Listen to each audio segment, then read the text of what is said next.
What's up, guys? We're going to revisit this medical backpack again today. When you're doing a product or project and you have a bunch of ideas of all the changes you want to make, you can tackle all those changes in one sitting, or you can just have a progression as you go. Especially when you're starting out, if you have people that are buying your stuff and a guy comes to you and he's like, hey, I want this, but I want to change that. You can throw him everything that you've got and be like, we should also do this, this, this, and this. But is he willing to pay the price to have that in there, right? Are you better off just building the backpack and then test your one thing that you want to change and sell that, and then do your next one and have some improvement and sell that? You don't even have to disclose that, right? Does it hold the mesh pockets that we put in here, and will those mesh pockets hold what he wants to hold? The bag we did, the Night Vision camo bag, I did not originally set out to build that one as a medical backpack. I was actually setting out to build it as a very thin pack that just held tool pods, and it turned into this other monstrosity. This footprint is the size of our medical backpack, but it is twice as deep as our medical backpack. Our med pack is roughly 3 inches. Now, if the bag is 3 inches off the deck, you can stuff it, especially in the middle where it'll go, 4, 5, 6 inches. This bag, as it sits right here off the table, is in fact 6 inches, twice our other one. Why did I do that? I wanted to put, I've got these layered pockets we've played with and never put them out to market, but what they were set up for was we have all the modules. The medical backpack comes with 2 large mesh pockets and 4 small. This being deeper, we can put these other pouches in the back that have Velcro, so you would have fluids is really what it's for. Most of the weight against the back, all of your immediate needs on the front and the face, and then behind those, you can just remove these as you need to access fluids. You could also set it up so that you have fluids on the front of some of those if that is your concern, that you have rapid access to the IVs. But that's really what this was. Guys over the last couple of years have asked for these to have a much bigger footprint, whereas these hold 4 small mesh pockets. They basically hold 2 across and 2 up. They want it to be 3 across and 3 up. That would make this bag, instead of sitting 16 inches tall, it would make it 24 inches tall. And instead of being just, I guess it is 10 inches, it's a little more than that, it would be 15. That's a really big backpack to put some shoulder straps on, for it to run properly as a backpack. When we built these originally, these were to go under seats in vehicles, and then the shoulder straps had no padding and they would just tuck away. And you would deploy them as you need to. And then guys, used them for other applications. But what I'm gonna build today is basically this bag here, 6 inches deep. We're checking to see if there's any math changes, how it all goes together. This bag will go on to Quick Ship tonight for sale. This one's gonna be OD black, and it will be orange inside. And then I'm gonna figure out after that what we're gonna do with these pockets. We have them set up right now to where they run horizontal. We might set them up. I might make some that go vertical also. Just depends on what you want to put in them. These are really perfect for 500 or for 1,000 IV pouches, for 1,000 IV bags. And then you can put all of your catheters and all your other stuff that would go with that kit inside there. It holds all of that. And then we can place off the face any other pouches and modules that we want to. So that's what we're going to build right now. You can watch how we're going to do this. These are set up. When I have these all loaded up, I have my attachment points on the front right here, and then they clip in to the back over here, and it just keeps those straps so that it's pushed forward and it keeps them out of the way. If you don't strap them, they're here rolling around. I have started making all of my tabs on these wider so that you can fit Velcro one wrap through there, so that you could just roll these up and dominate them out of the way, and now they're not flopping all around. I've always liked the idea of having these straps removable. Somebody makes a little wire gate fastener that'll basically clip on here, and it's just removable. It's just a ring, has a wire gate, and then you can attach webbing or sew webbing to it. Unfortunately, you give dudes things where parts come off, they always lose the parts. As a business, maybe that's a good business model, because then they have to come back and buy the parts. Guys are typically, I know I don't, even though I have a sewing machine, I buy shit all the time that I could totally sit down and fabricate in 2 minutes, but I do buy stuff like that. It's like selling guys 550 cord. There's tons of companies out there that will sell you a package of 10 zipper pulls. You can buy a whole thing of 550 cord for 70, 100 bucks, 50 bucks. You can buy 1,000 feet of it, but guys will pay, $10, $1 a piece for zipper cords because of convenience. So if you're watching me, you're probably wanting to know how to build this, or you're on your journey of figuring out how to build this, and your intention is to transition this into some sort of business or hobby business or something. So I talk a lot about just the aspect of business, and the most expensive thing in your business should be your labor, your hourly cost. And if you're not charging enough per hour, if you can't figure out what your billable rate is per minute, you're not paying yourself enough per hour. And I know that sounds crazy to somebody listening to this right now, but you look back 5 years from now and it will make a lot of sense. And if it doesn't, you can't be helped. Like, that's what it should be. How many dollars do you make per minute? Let's build this out. And that's it. Let's build this out. Finally, we're going to start this. I had Cody cut a medical backpack, and I thought I just had to change a couple pieces, but turns out I actually changed a lot of pieces. So let's get rid of the pieces we know what they are, I'm sure of. We know this is the zipper pieces, so let's get that. We'll use process of elimination.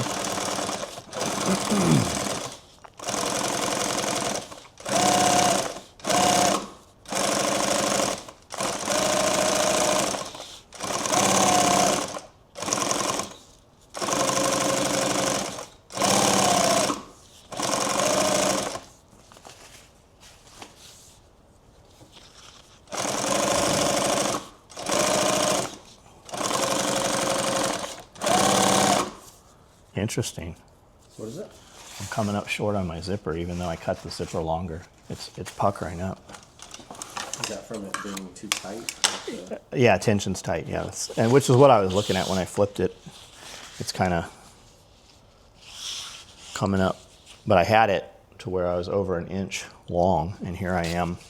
1/4 inch too short. Yeah. So let's go ahead and strip that, and we'll just put a little more tension on this piece of zipper here.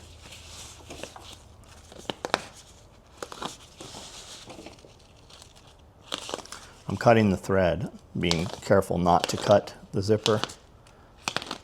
When it stops pulling, when it won't pull anymore, apply a little tension and just nick it, and you'll be able to rip another 10, 20 out of there. But you want to be careful not to cut your Cordura or your zipper. I saw a comment a long time ago on one of those sew videos. Somebody's like, it's more satisfying when he messes up, so I can watch him cut the stitching. Ah. Seam ripper.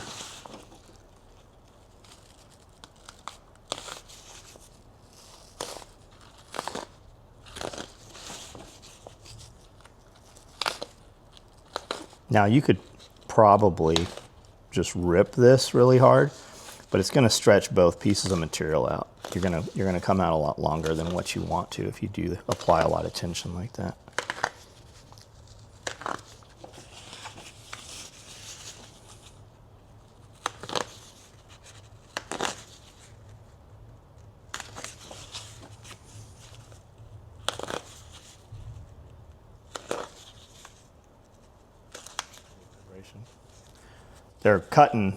They're doing a road widening out in front of the building. They've been messing with it for about a year now. They've got 4.5 years to finish, and it's only 4 miles. But there's some really big equipment out there, and they've cut this massive cut, and they have put in concrete boxes. It's storm drain stuff. And now they're putting all the riprap out there. So my driveway, they have in effect cut 25% into the side of my driveway. And then when you come off the road, you'll have this little area and then it will open up into this big ass driveway. Who knows what it will really look like when it's done. So, but they've got some really big equipment out there. They got a really big dozer and a big articulating dump truck. And then they've got a massive 320. I don't know if that's massive. I'm sure there's bigger ones, but to me, that's a really big excavator. You go out there today and give them a little update. On the road? Yeah. Yeah, it's such a mess out there, man. All right, let's do this again. Let's actually check this. All right, one more time.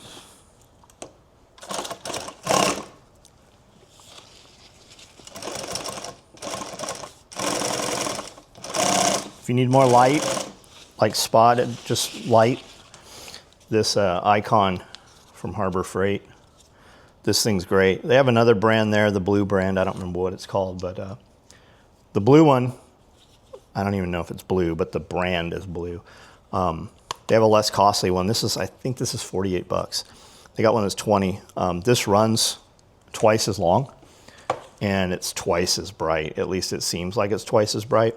And this works, right here is your USB charger, but it's also got an A out, so you could use it as a battery pack. Not that I would ever do that, but. And it's IP65, so you can use it in the rain. Where do you see that? I'm pretty sure my box said it when I bought mine. Yeah, so it's IP65, so you can use it in the rain. I use everything in the rain, whether it's Yeah, IP65 or not. Whether it's waterproof or not, it's going in there. I wonder, because all the USB ports, right, have these rubber covers on them. Gaskets, yeah. What happens if you just fill that with water? That is what makes it the IP65 rating, though, is those little gaskets. Right. So your USB thing there, if you got water up in there, what happens? It'd be fine for a while. Because I get it in my phone, right? Yeah. And your phone is supposed to be 100% waterproof. Yeah. But when it gets wet, if I dunk the phone or it's out in the rain a lot, when you charge it, it's like your charge port is wet and it won't let it charge. So I put it in front of a fan and it dries out quickly.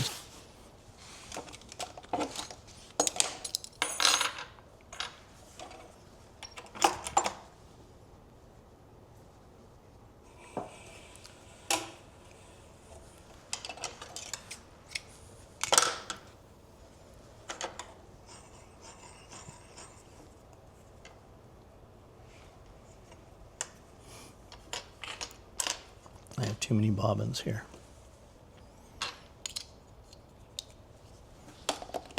Let's get rid of some of those. Check out this sweet bobbin tray.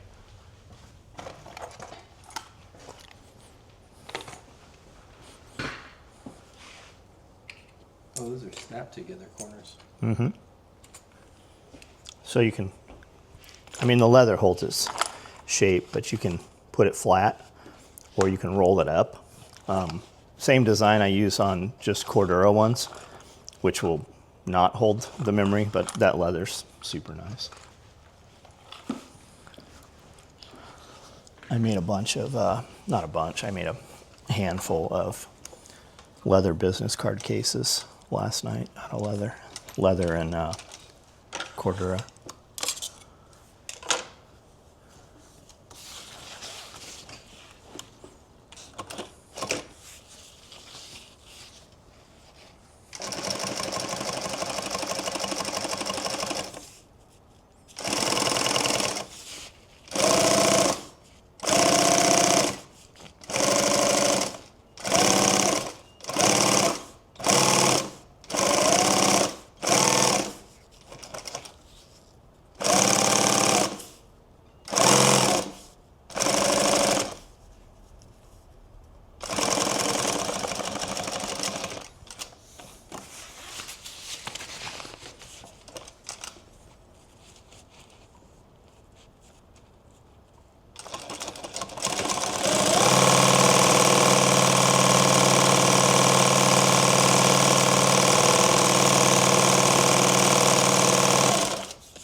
Remember, when you're putting the second side on, whatever tension you were holding on the first side, you want it to match on the second.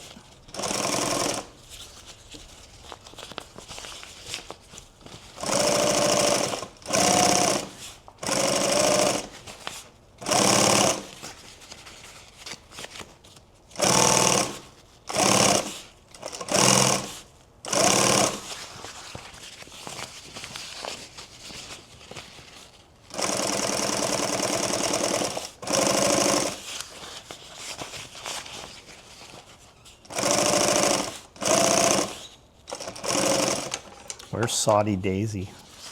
Close to Chattanooga.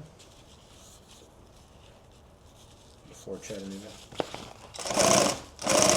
Well, Huh? it's a little north of Chattanooga.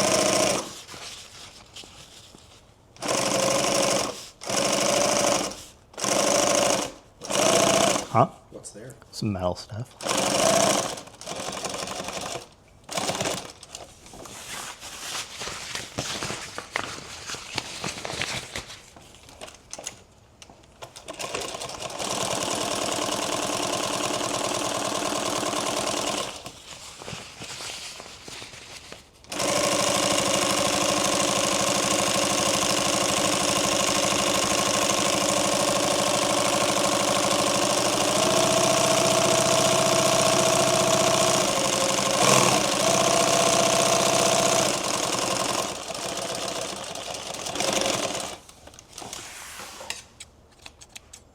Man, these have a dead spot right in the front of them.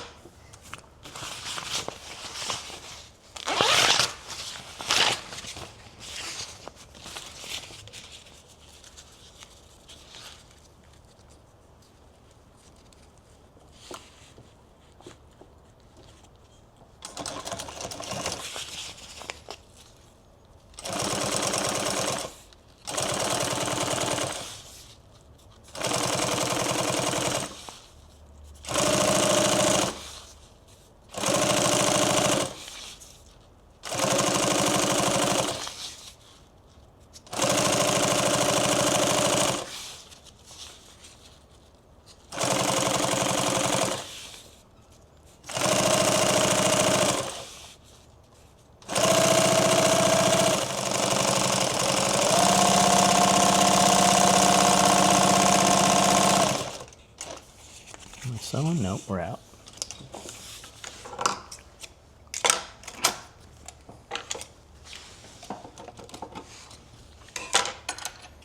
Do they make a machine or an attachment that like has that zipper lip?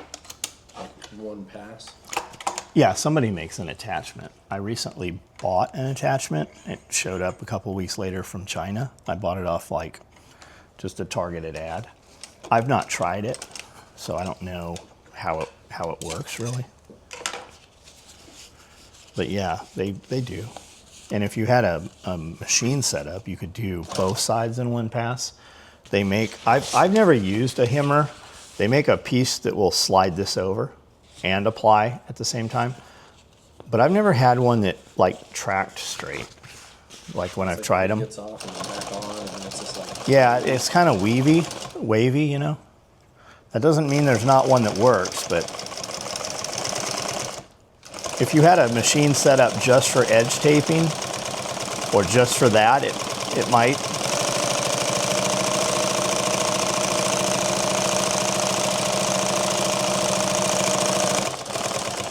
Like if you bolted it down enough, like on an edge taper, you're actually supposed to put 2 screws in it. Yeah. You watch me do it with 1. Shit, I edge tape all the time with no edger. I just do it by hand.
Yeah, I saw it.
Too close to the edge right there.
So these are the two inside panels that all the pockets will Velcro to. This is the back pocket, which is just a flat pocket. You can put burn dressings or big pet gauze or whatever in, but it's really to just tuck the shoulder straps inside. That's all this does.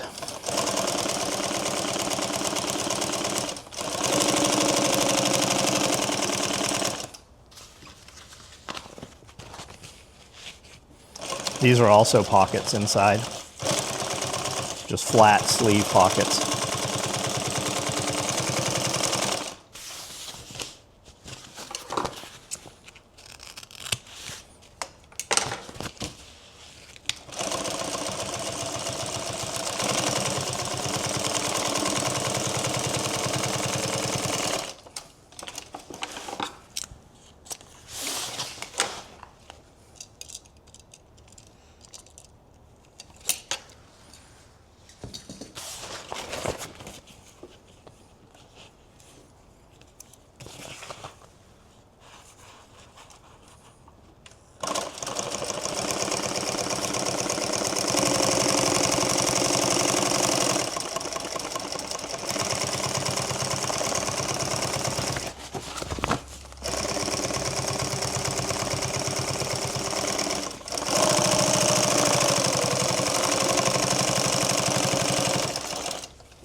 So we've got that part there. That is the frame, basically top and sides of the bag.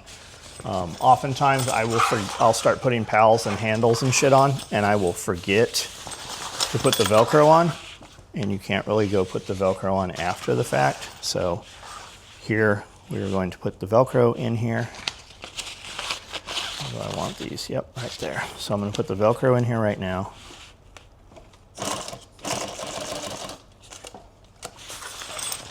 And then we will sew all the other pieces on.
On these side pieces of Velcro, on the inside on these pieces of Velcro here, you could put extra small mesh pockets would go here.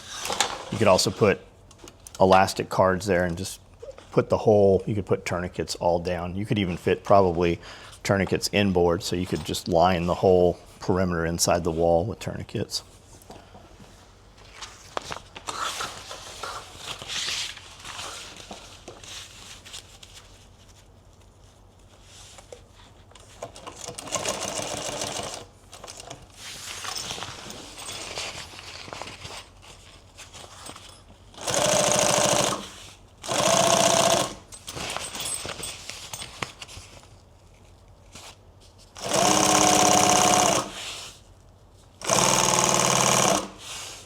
Out of thread.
What am I hearing? Yeah, it's just that bobbin was not kicked all the way in.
ahead. We gotta build a handle and then put the pals. I'm gonna put the pals on so we're not worried about the bulk of the handle catching on shit as I'm doing this. Not that it's really that big of a deal, but I'm going to go, I've got my marks. That's where the handle goes. That's 1 inch down from there. So that's where the pals will start. And I'm gonna come right here. And then I've got these cut long. I'm gonna take all this excess and put it inboard here. So let's figure out at 4.5, we wanna go definitely, half of that's gonna go into the seam. So let's go, let's just get some marks on here to work off of.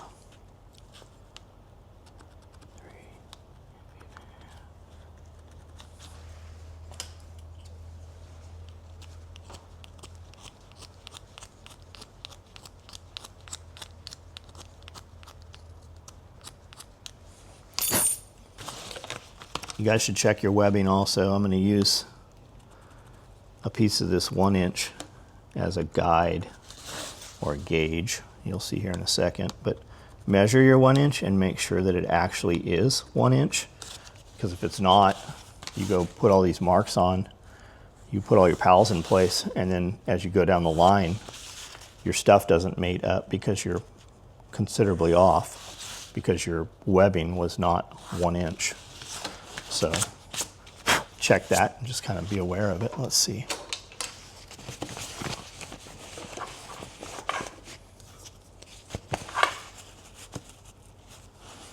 So this is the first one. Just going to lock that. And I'm going to use that as my spacer. And I have this set in a manner, I don't want it so far forward that I'm going to sew through this, but I want it far enough that my foot still walks across it. And that gives me something. This one's sewn in place. I'm holding this one and I'm pushing this third one against it. And then I can bring it out and do the same thing all the way down the line.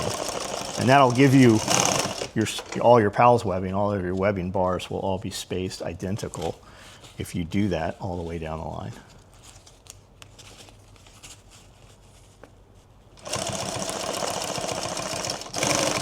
And you'll get better at this where you can just hold it in place without having that so far forward. But if you got to really hold this one. I'm pushing against top one sewn, middle one's right against that, and then this one's just holding in place. But you really have to hold this so when your foot goes up there, and then get your finger out of the way. So when your foot crawls up over that webbing, it does not shift it any. Just pop that thread.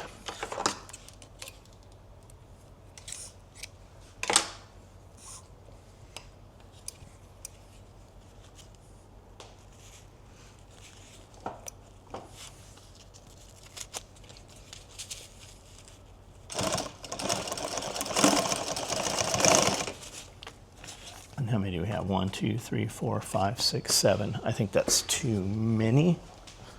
I think we only need 6. 1, 2, 3, 4, 5, 6. Nope, 7's where it's at.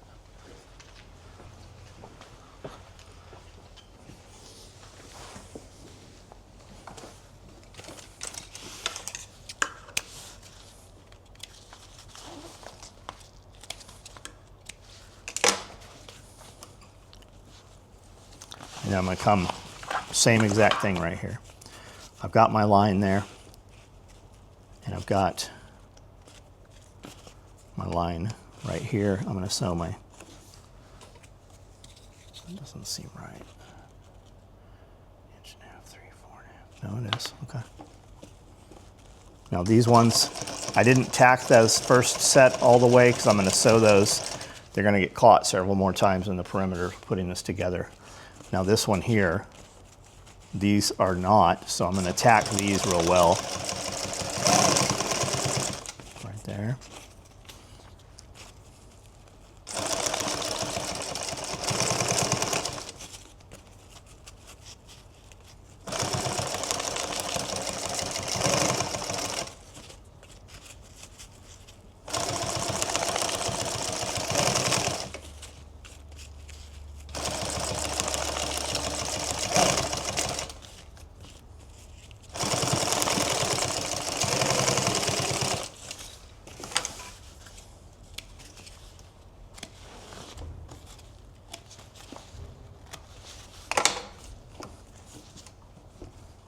That's that big gate on that dump truck swinging closed. It's banging around.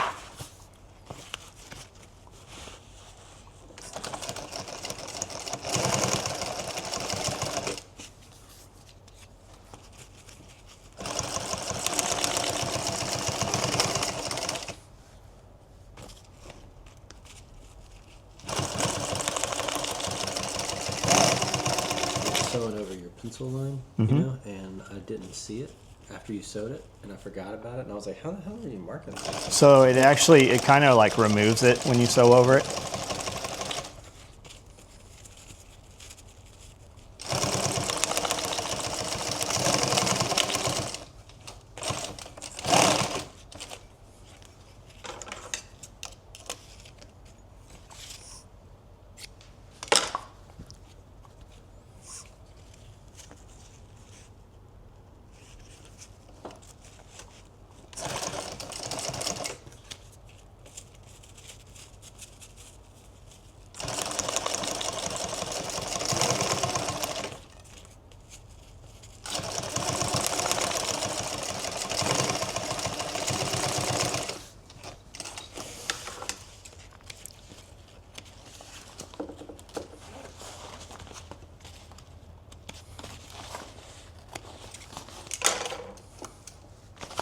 That's what it looks like on the other side there.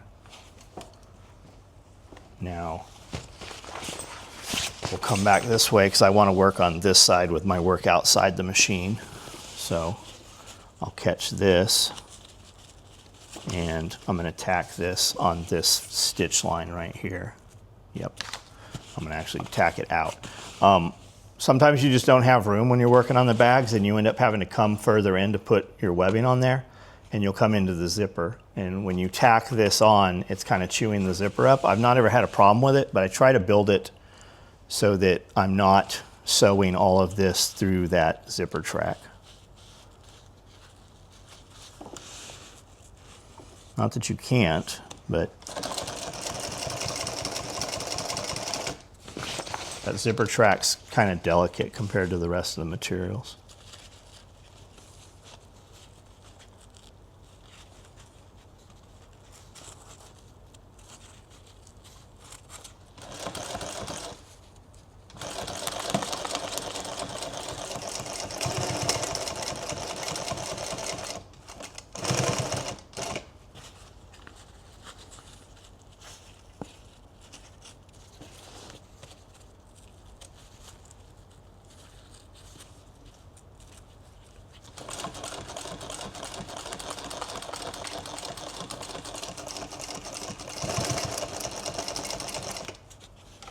And it is not wanting to sew backwards through that extra webbing there.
it actually looks. Yeah, it looks nice and straight. Nice, that'll work.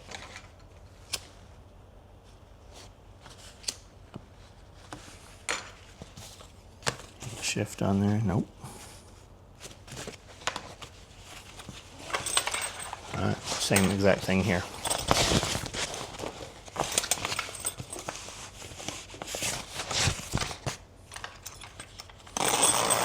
Let's move those out of the way.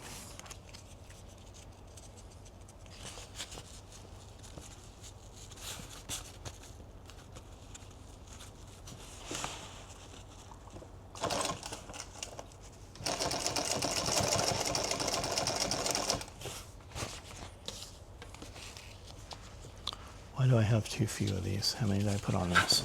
7? 1, 2, 3, 4, 5, 6, 7. 1, 2, 3, 4, 5. Yeah, I must have cut them as though I had 6 on their side.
And just fraying that. It's always cutting one strand of this. Just gonna go backward. Yeah. Putting a new needle in it might fix it, but it's probably a burr on the hook or something, or maybe the feed plate.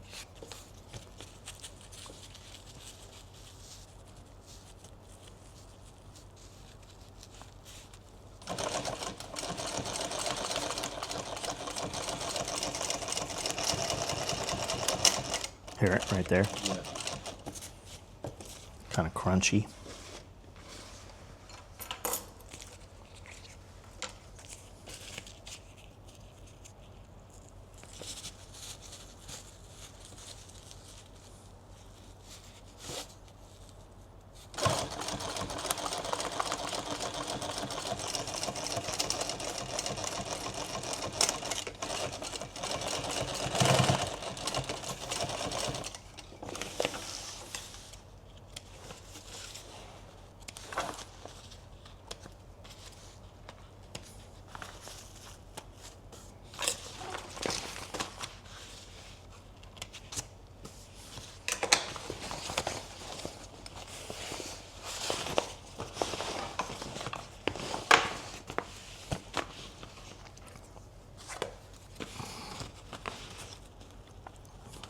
I guess I did not make marks on this side yet.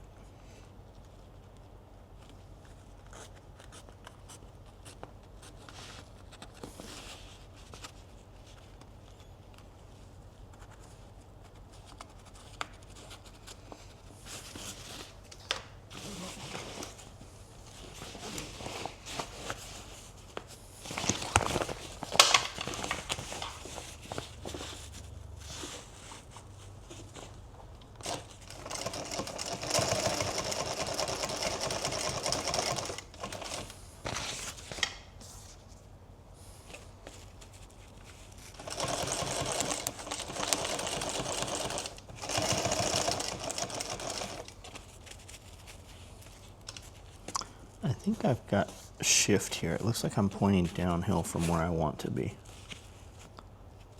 Maybe I'm wrong on that, but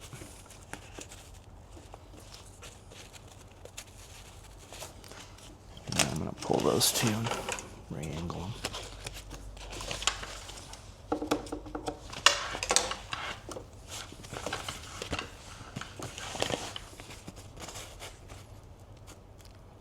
Put this one where I know it's right, and then we'll redo those.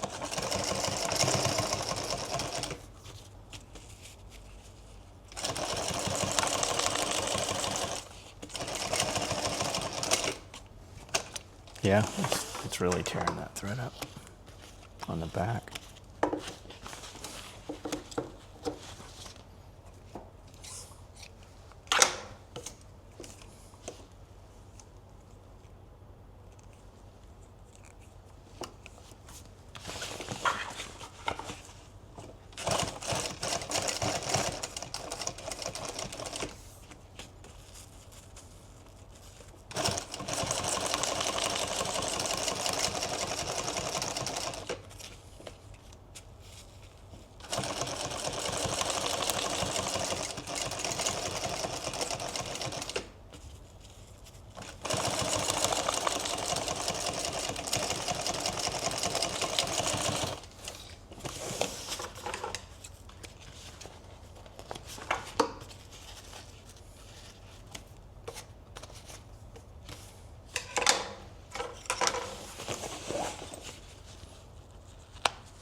Something and it says it's straight, but then you have to make it different because your eye is just like, no, it's not straight.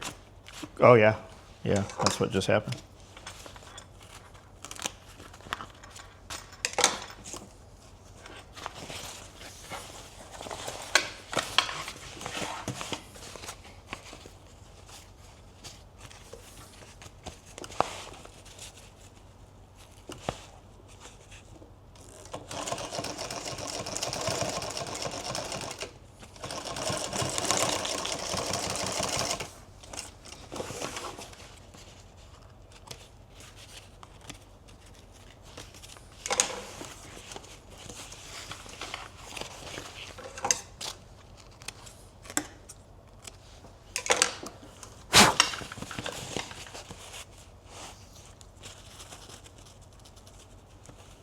And it's definitely, the others are straight, but this one here is now crooked, so you won't see it once it's put together.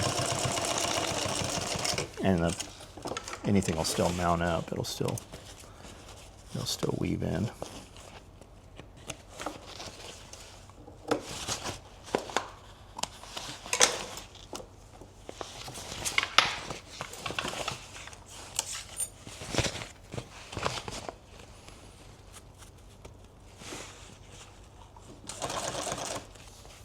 And if you're not really sure, you can just run down like this also and just single stitch it all. Just run just a tack line in all of it and then take it off and look at it and see what it looks like. And if you like it, then you don't have to, then you can go back and tack it all, right? But if you just sewed it all in for real, it's a lot more work to take it apart. So that's what I just did there. This is all just single stitch. We can look at it. Does it look proper? Yes, it does. Now we can go back in and just tack them all. You'll find too, I see people when they're doing this stuff, rather than traveling, going 1, 2, 3, 4 across 1, 2, 3, 4, they'll go all the way up, all the way back, all the way back. When you stitch through all this shit where there's no pals webbing especially, it will shrink up considerably. So I try not to travel across, but you know, one single stitch line. Like right here, I'm not even going to travel across those where I ran those single.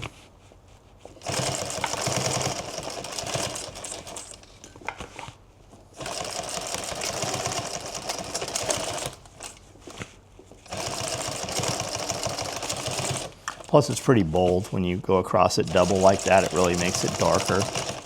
So that line would be dark, that one's not. You can see how dark it looks right now just with that thread even sitting across there.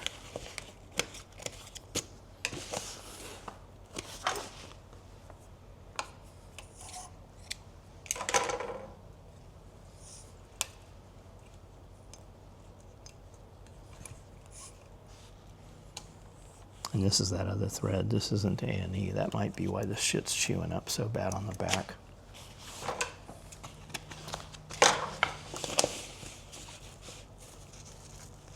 Attack that one. Yeah.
I'm going to cut these about 2 grains longer.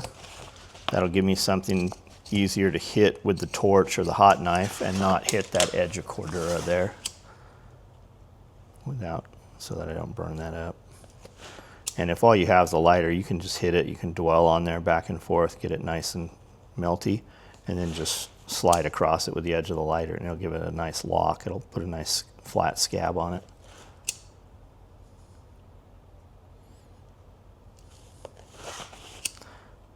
This will all go into the seam. But while you're sewing back over it, if it's not seared, it'll chew it up and that webbing will fray. It'll look really bad. You could conceal it with edge tape.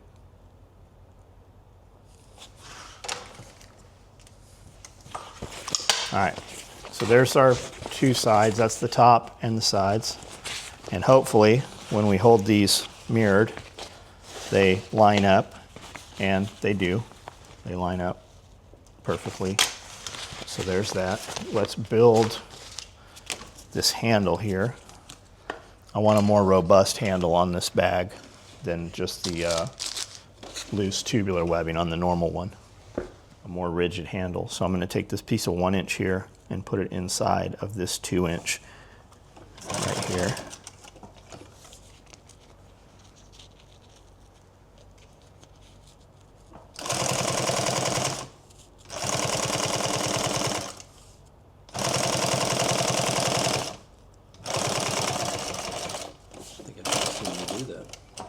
You could totally do it with just a type 7 or type 13 webbing, and you wouldn't need to do it.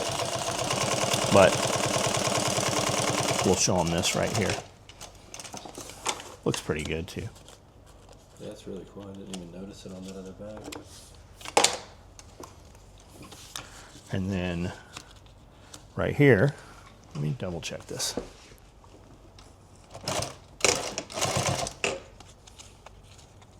Now I'm just kind of wrapping that around there as best as it will.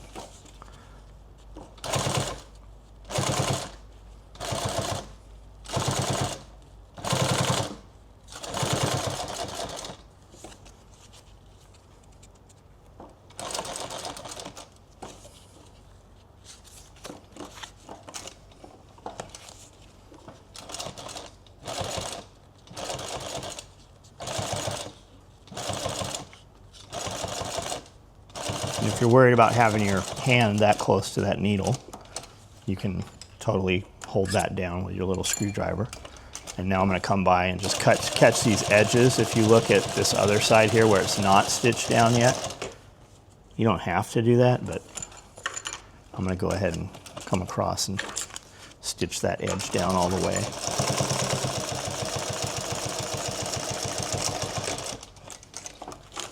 So now you've got 3 layers there of webbing, one inside the other two.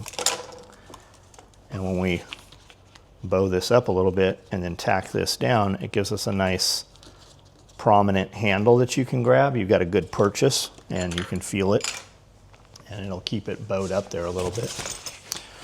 Now,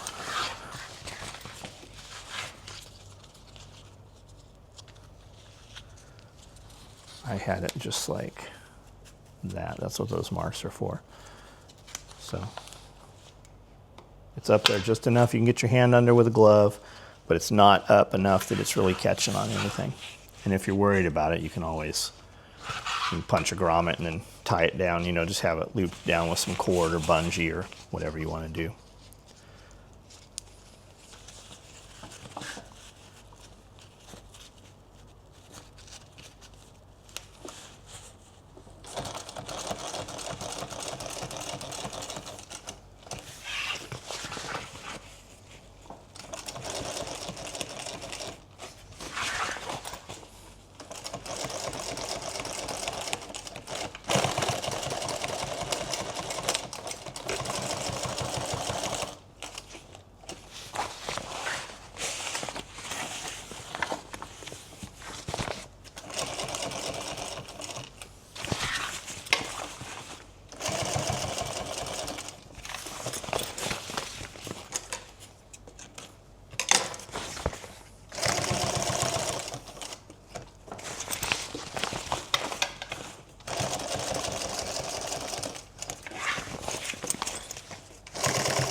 Now let's do it all over again.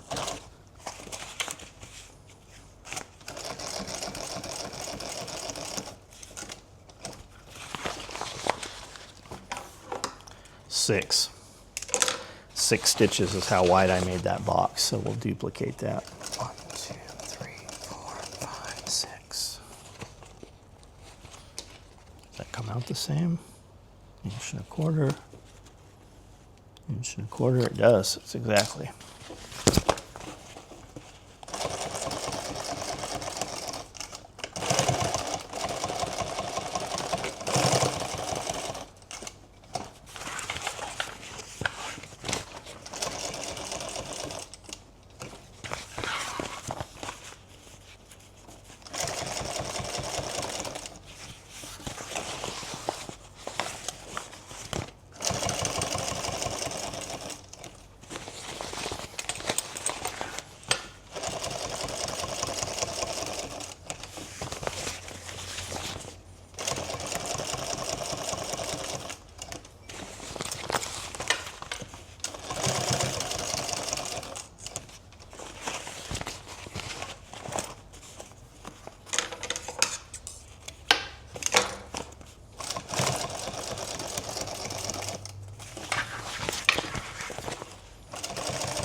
All right, the handle's on there. It'll never come off. There's that. If you were going to put a grommet in here or anything for a hydration tube, now is really when you would do it. You could do all kinds of stuff. You could just also do a piece that Velcros up and over, and then there's a slot so you can run, commo wires or anything out of their hydration tube. This is not what we're doing here, so we're not going to put that on there. This is a medical backpack. We're just going to put that as it is. There is that, and we have 3 pieces of webbing that we're going to put on here for pals for this one. So you can lash things to the bottom, or a litter or whatever you want to put down there.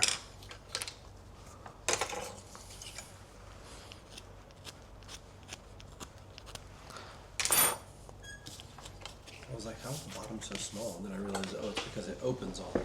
Yeah, that way it falls open. That way you can put it on a wall and have it, or on the back of a seat and completely work out of it. Or just while it's on the ground, it lets it open, flays all the way open.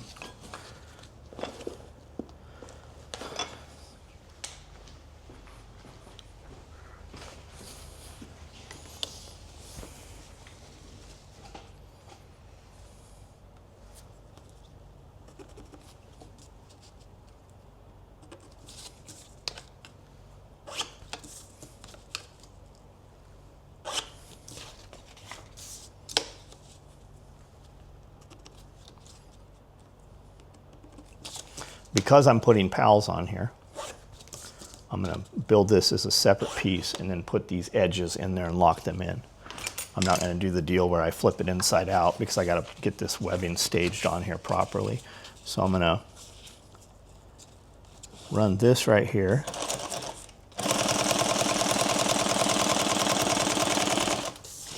And tack these down.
I don't know why that's doing that. Who's doing that? One of the last things we did too. Yeah, didn't do it at all yesterday. I sewed on this for, I don't know, 5-6 hours yesterday. And somebody came out here, screwed with the light, messed with the machine. I don't think so.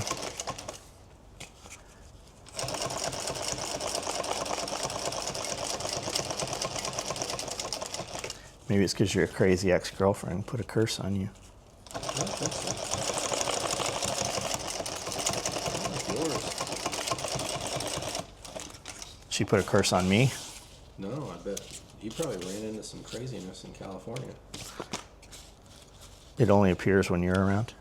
Yeah.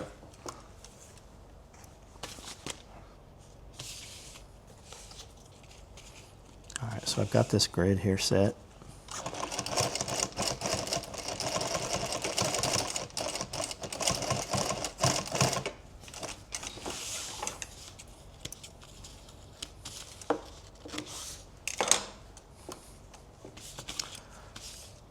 Go ahead and put these side pieces on here.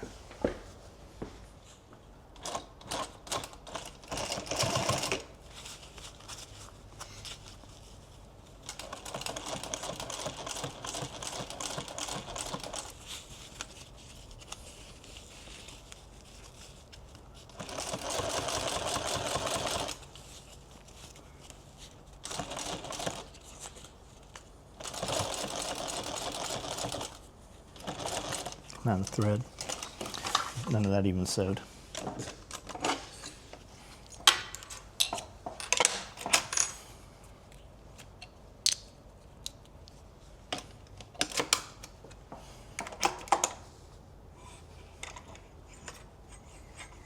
I need a thread fuel meter. You need like a separate machine right here that has like 15 bobbins that just constantly wind itself. So you can actually buy pre-wound bobbins. They're just on cardboard and they're disposable. A lot of factories use those. They get their thread already on bobbins. And I've seen people say, like, I know factories run that, but I've seen people also say that they like it. I've seen people say they don't like it.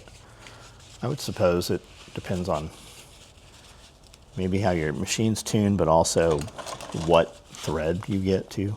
Didn't Ray say that they're running pretty well? Carhartt, I'm sure they are. All the big factories are. I think they only use winder fans or whatever that color is.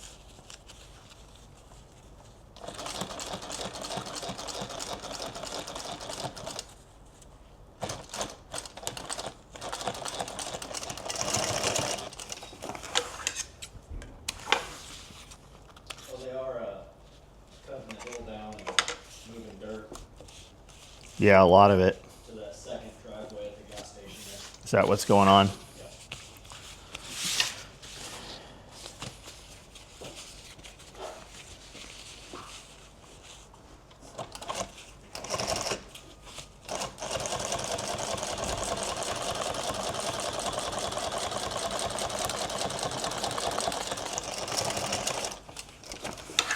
Just putting a second line in this.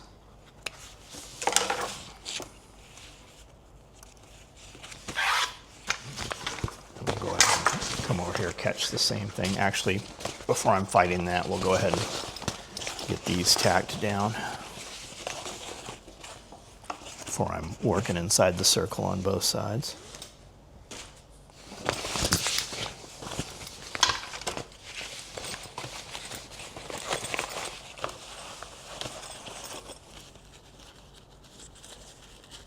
I suppose I could have just put these on prior to, but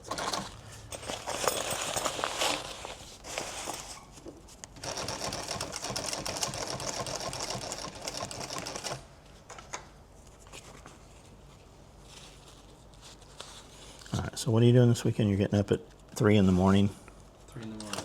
to do landscaping Yep. at your house. Yep. Why at 3 in the morning? Because they are delivering black slate and sand at 10. and I want them to be able to dump it on the site that's already leveled. So you don't have to move it in wheelbarrows? Yeah. Yeah.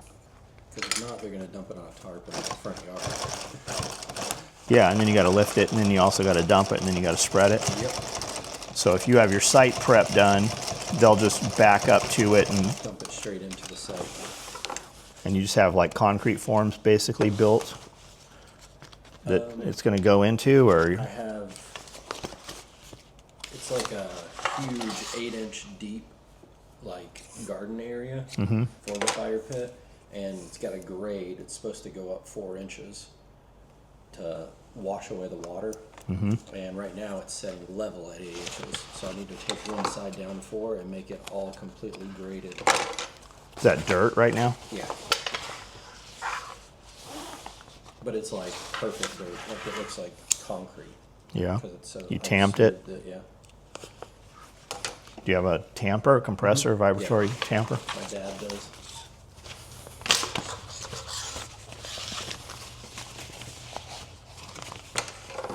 I did the first front yard by hand with a tamper.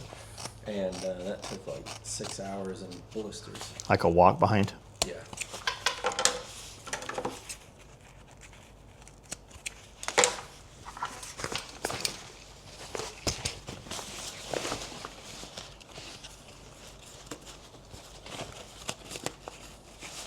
Man, if I had a stapler, I would fucking staple these right now, just completely. Yeah. You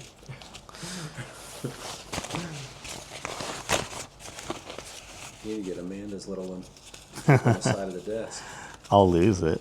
I bought a stapler. It's out here.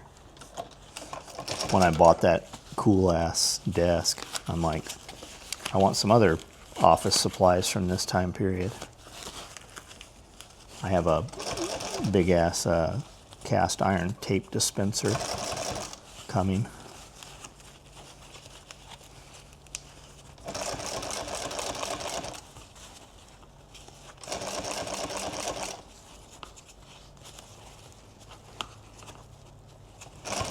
For regular, like, Scotch tape. Yeah, a lot of those old tape dispensers worked on proprietary. They all had their own kind of tapes.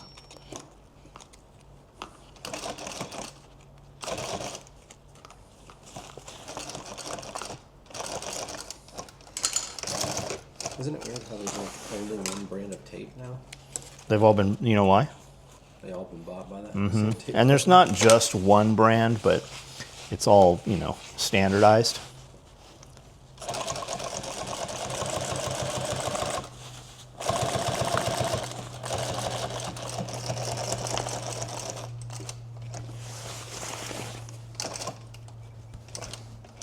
I was looking on Amazon because I wanted a heavy tape dispenser because the little Scotch tapes, right? You buy a pack of 12 or whatever and they have their own. You can buy the refills, but they also have the little plastic, shitty ones. Yeah. But they're so light, people will take them and then set them down. I want something big. So where you can't move it. Yeah, I don't want. I want them to be like, I'm not messing with this. It's too heavy. So Amazon sells a weighted base rubber bottom tape dispenser, and you can buy 25 of them for like $30 or something. They weigh, like a pound each or something. Like it's got to cost them that much to ship the damn things, but they're on there. You can get them in bulk.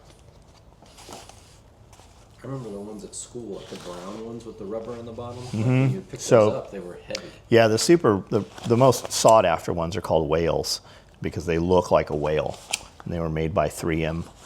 They were actually made by something industrial and mining company, which became 3M. That's what 3M is. And you can get them. They're all over Amazon. You can get a nice one for, $20. But I asked AI, I'm like, what's the most sought after prestigious one?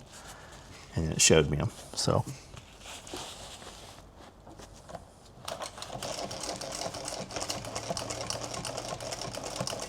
and then you start looking at, typewriters and clocks from that time. That And one typewriter you sent me was amazing. yeah, that's neat, right? It doesn't even look like a typewriter. You just kind of move it over. Yeah, there was no keyboard. it was just one board and you just moved the typeset.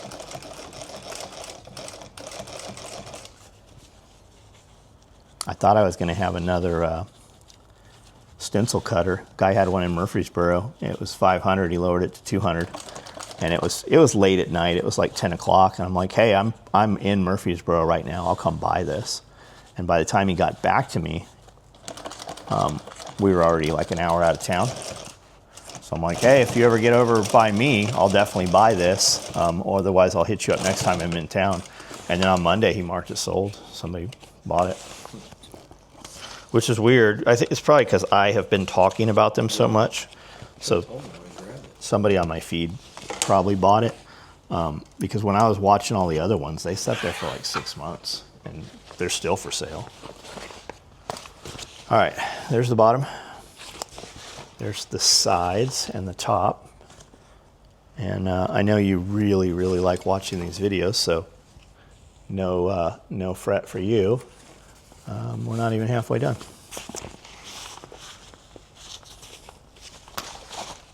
We actually are we're a little more than halfway done.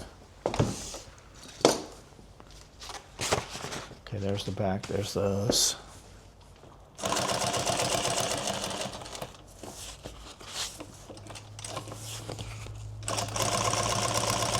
So I saw that lady take off. Can she sew?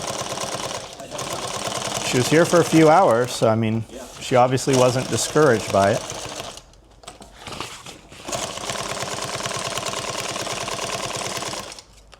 She came in looking for work, and then she walked back and talked to Heather, which is weird. Why would you go that direction? First person she saw hanging out by the door there. Oh, was that what it was? Probably. So Miranda, she got handed off to Miranda, and then at lunch, Miranda said she could kind of sew, or could sew, I don't know. As long as you can walk through the door, we can show you what's Yeah, that's the big, will you show up twice? That's the biggest thing. What's the biggest issue? So why do we do the Velcro longer than the panel on that? Because you get some shrinkage, depending what machine sews it. Gotcha. I'd rather, So anybody can make it. yeah, I'd rather cut it than have it short.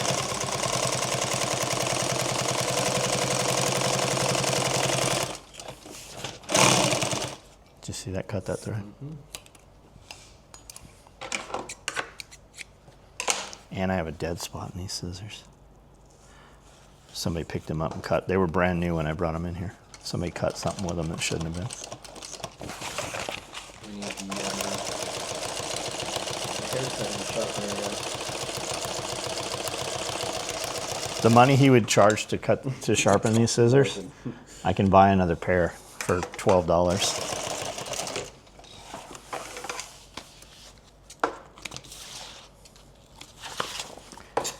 They'll still work as scissors. They just won't, like, you'll have a little dead spot where you can't Right at the tip. cut threads, yeah. At the tip, or, a little ways back or something. You ever have anybody come in here and the first day they can just sew perfectly? Yeah, they usually don't work. Yeah. They don't ever come back. Yeah, they don't ever come back. They don't want to work. That's why they're not working. And then you get a lot of them that'll come in and they're like, oh, I can sew. And you put them on a machine and they have no idea how to sew. Like they took home ec, or they sewed something at home once, or, my grandma sewed all the time, so it's in my DNA. I don't know what they think. You hear all kinds of stuff. They probably don't know what they're walking into as far as what they're going to be doing. See how this is shorter? Yeah. That's why we cut them longer. So you cut these On the dot. on the dot, but I'm a 1/4 inch short on all of them. Interesting. You want them a 1/4 inch longer? I need them a 1/4 inch longer than what this right here is. Well, I can tell you. Yeah, this cut list is for the standard medical backpack, but I made this pack 3 inches wider, so these straps would need to be longer. So this one's actually going to end up being too short. So what we'll do is we'll just sew them on after the fact, like we do on the camo ones, where we use the pals that we made. And then we put the actual webbing on the edges after that. So that's what we'll do here. We'll just move this over and space it, and then we'll sew extra tails on once we figure out how long we want those to be.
Is Ray here?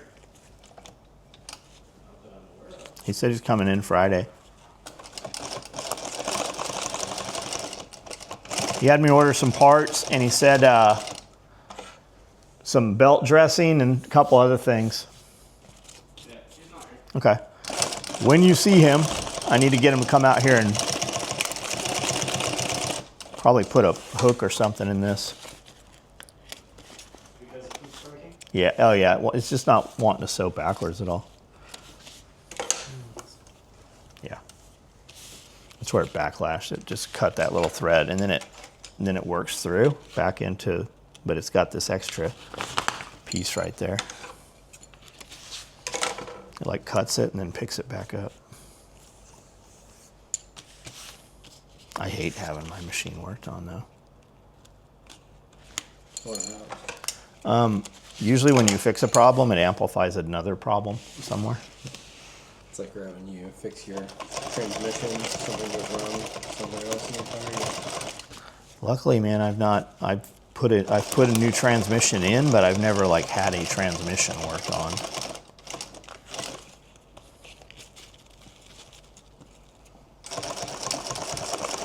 And when I say I put a new transmission in, I didn't put a transmission in. I paid a service place to put a transmission in.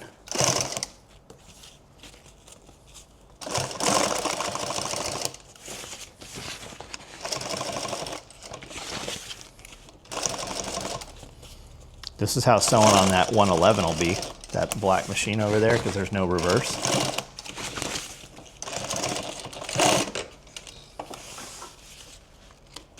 But you get really used to it though after a while. You're just like, I mean, you just saw me do it, yeah.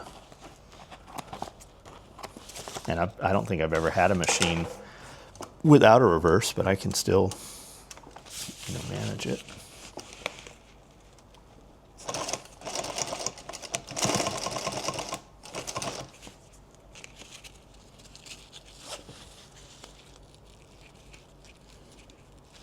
Now with this here, we're just going to come back and sew a piece of webbing on, which will make that compression on the side, that strap. You could also take and make these longer than they are, and then you could, snap a carabiner. You'd have a loop there if you ever wanted it for anything, or not that this needs it. You can accomplish much of the same with those slots on the PALS webbing.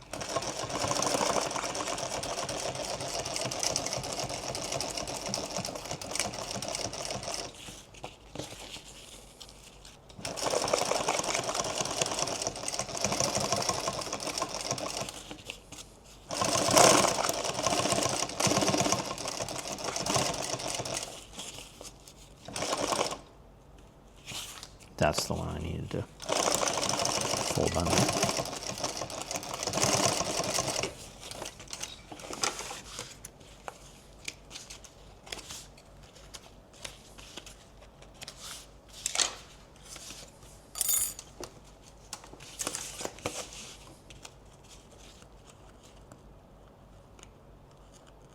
Am I right on that?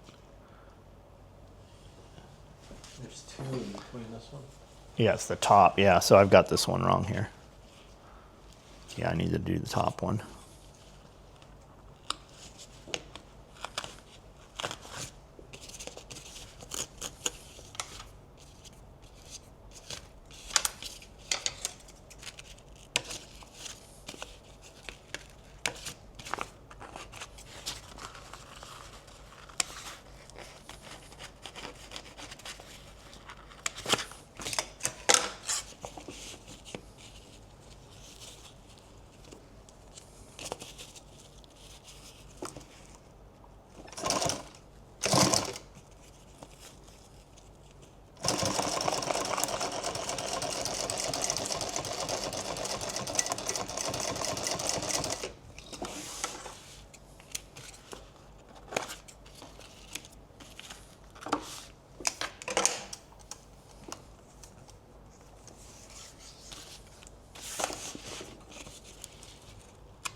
Yes, I know I just sewed that last one twice. It's going to be sewn into the seam. It's going to get 3 more lines of stitching in it.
I wanted to space the opposite way. That's why I sewed all these single like that. Now I'll come back down that they're tacked and put them in proper. A little more thread in them. Connect the line between them so the appearance is the same.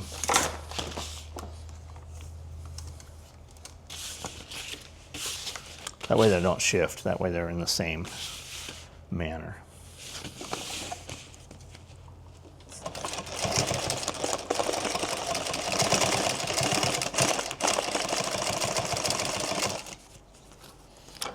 I did mess this one up. This one needs to be tucked under.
That mini split's blowing this all over the place.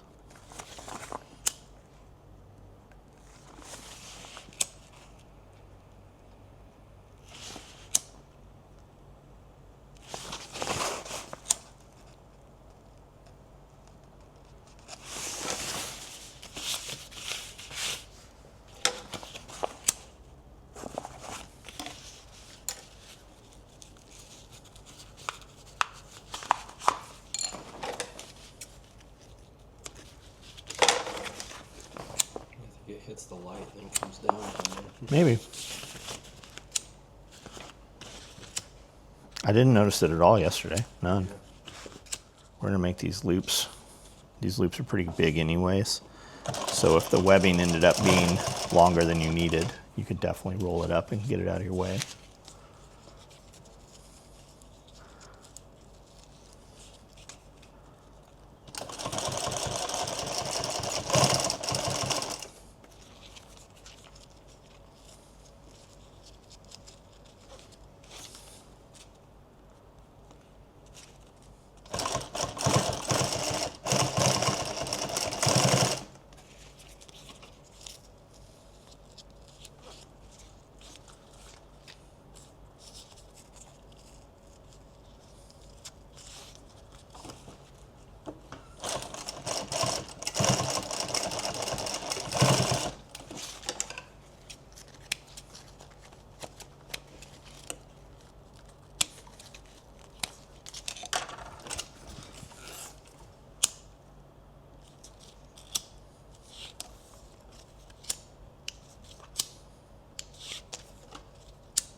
It's not liking that.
Thinking maybe go to Springfield or maybe Columbia. Springfield, it's out past White House. Okay. Tennessee. For Just running around. yeah. Antique stores. Eat in Nashville somewhere. There is some shit in Springfield, Missouri that I was looking at. I don't remember what it was.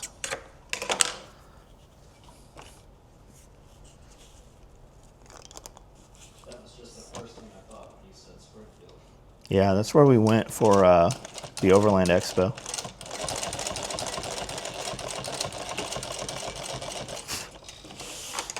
I'll do some sewing this weekend.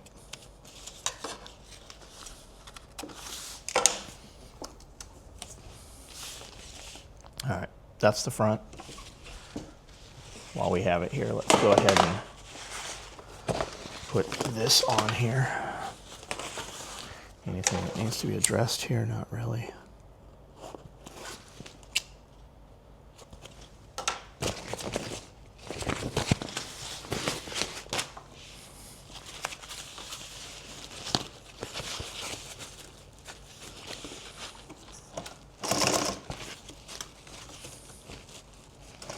I want to sew close enough to the edge that when I put this on and I seam the pack together, you don't see this stitch line. So this right now is literally just to hold these two pieces together. It's not structural, it's going to hold it in place. And then when we sew the pack together, it's going to get several more lines of stitching, which will supersede this. I sewed it there. Now I want to make sure we're even. So I'll come from here now and sew bottom up again. Being cognizant of where those two straps are so we're not sewing through those.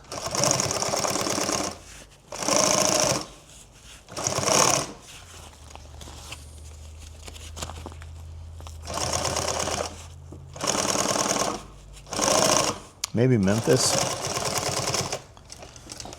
Not been out. Wild in Memphis? Huh? Can you get wild in Memphis? No, we just go out there, antique stores. There's some stuff I want that's in Memphis. That Bass Pro. Yeah, several times. I've eaten at the restaurant up top years ago. It's a real good menu. And then the execution was not very good. The restaurant needs some money put into it for sure. Yeah.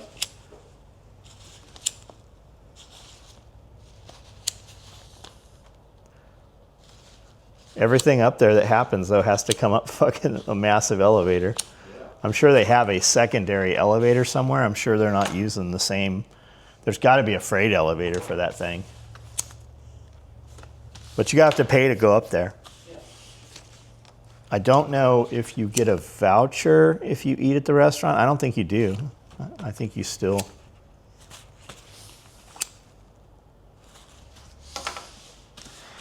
All right, so there's that.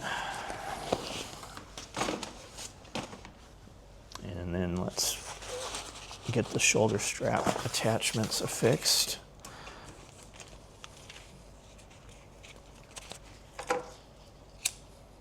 Is this too long? Yeah, that's why I only brought one side.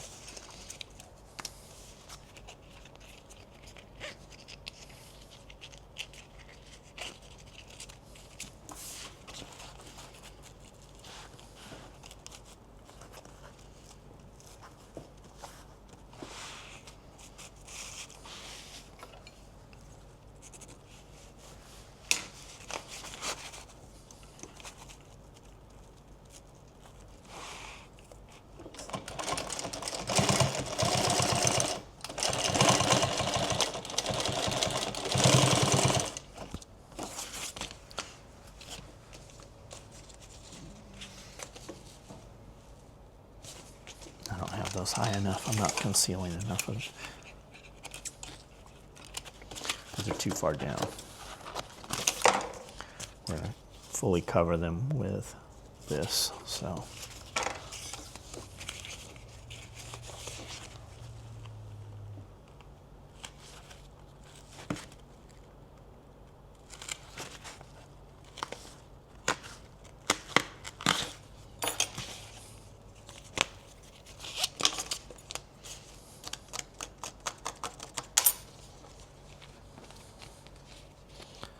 This razor is Work Pro. That's the same company of those pliers I've got. That set of 3 pliers. Those are pretty cool. Oh, you talking about the black ones? Mm-hmm. Yeah, those are Yeah. like anodized little red pieces. No, they had some, I think they had some blue on them maybe. It's a triple pack. Needle nose, slip pliers, and I don't know, it had something else. Maybe it had a pair of dikes with it. All right, let's, we're going there.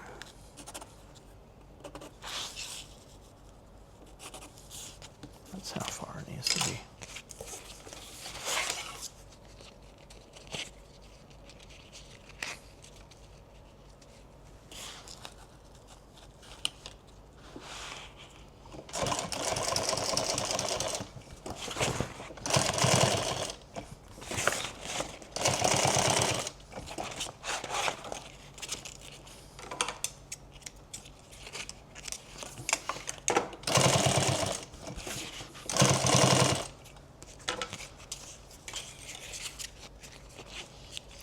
There's a 2-inch piece of webbing that conceals these, and there's a 2-inch piece that goes under. Really, I should have that 2-inch piece on there so that this is sewing through that and the Cordura, but I'm going to go back and sew them anyway, so it's not going to matter.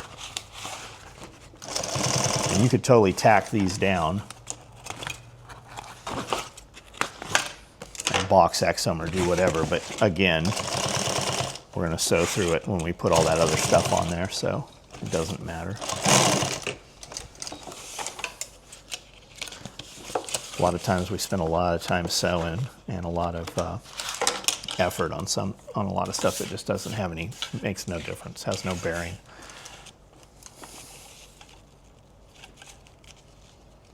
Is that side burnt? No, this side is.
off a little right there.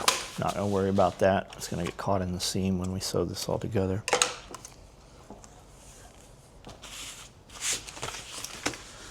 All right, there's that. There is a back piece that conceals this, makes a pocket on the back. This is where the shoulder straps will live if they're not on here. It'll also give you a place where you can put an abdominal dressing or anything else big that you want to put in there.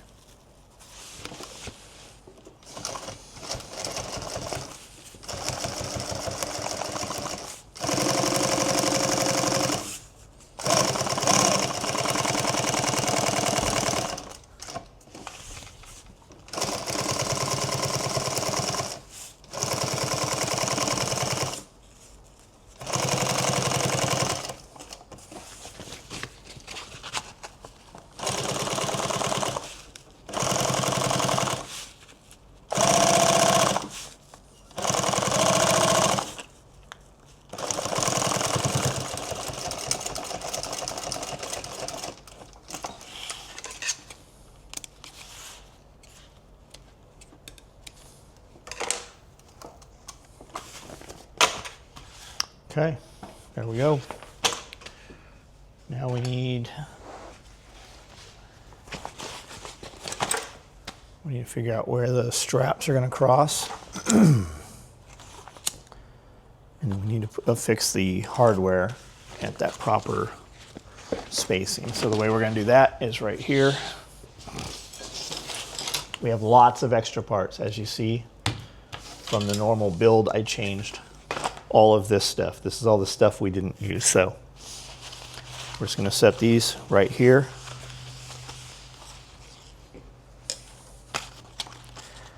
And that buckle needs to be right there.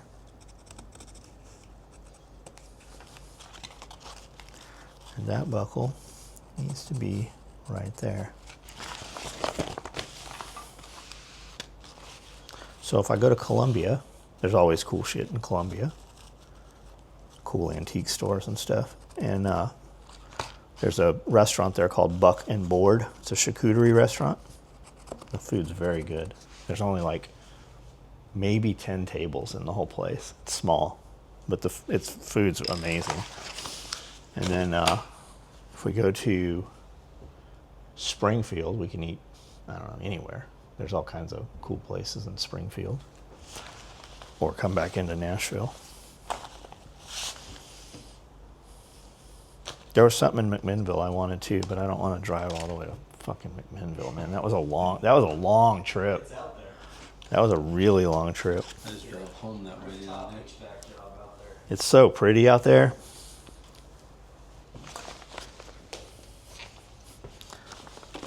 Come over here, look.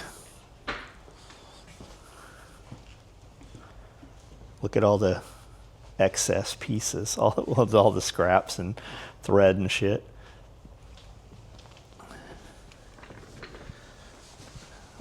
This has been a battle bag. So every time I sew, all that stuff on the ground goes down there. I'll just pick up those big pieces of Velcro, the scraps, and throw them away. And then we use that Milwaukee shop vac, that cordless, and it'll vacuum up every single piece of this.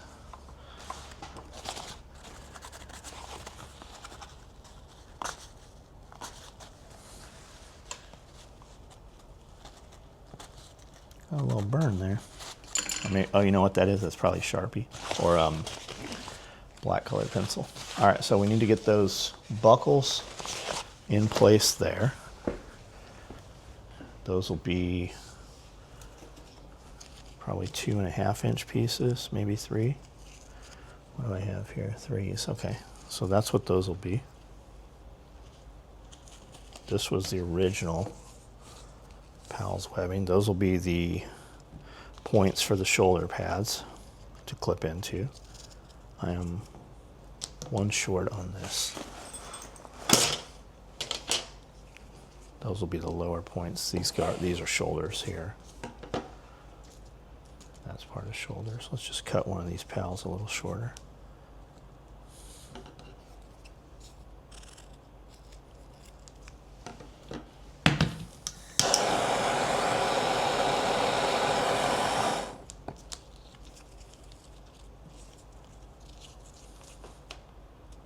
There we go.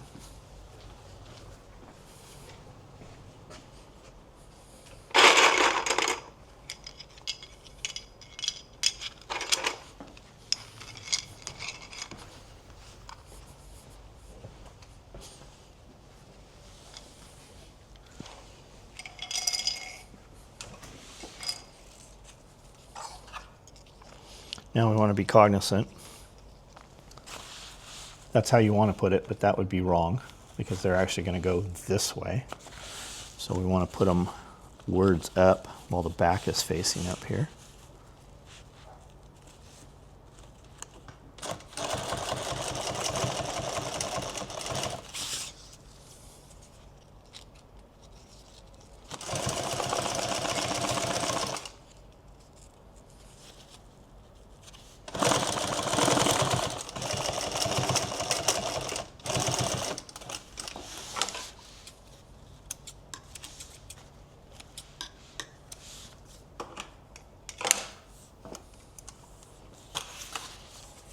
Do you know if we've got any more? I know Amazon came, UPS came. Do we know if FedEx has been here? Ray had me order some parts that should be here, and I'm not sure what all that is. I ordered 3 more knee lift assemblies too. To put on the ones that don't have them. Yeah, he needed them for, I don't know what he wanted them for. Whenever he tells me to order something, I always order a couple extras. Yeah. But he had me order some belt dressing for those other belts. Yeah. And then he machined that pulley out of brass. Yeah, that's not brass. What is it? It's beryllium. Beryllium? Okay. Copper beryllium? Copper beryllium is what they were making EOD knives out of at Striker. Yeah. Thanks. All right, so we got those. Where do we need? I think it's just 1 inch up for the shoulder strap attachments.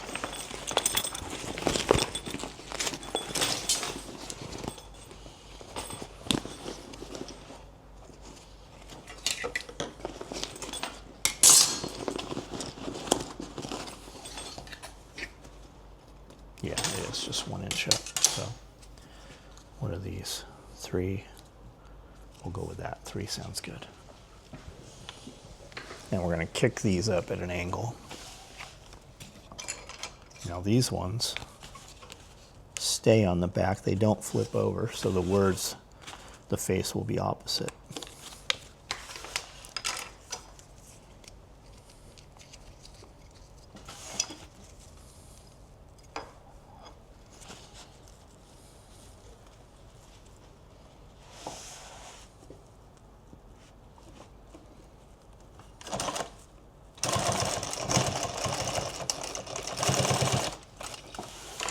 And again, all this will get caught in the seam.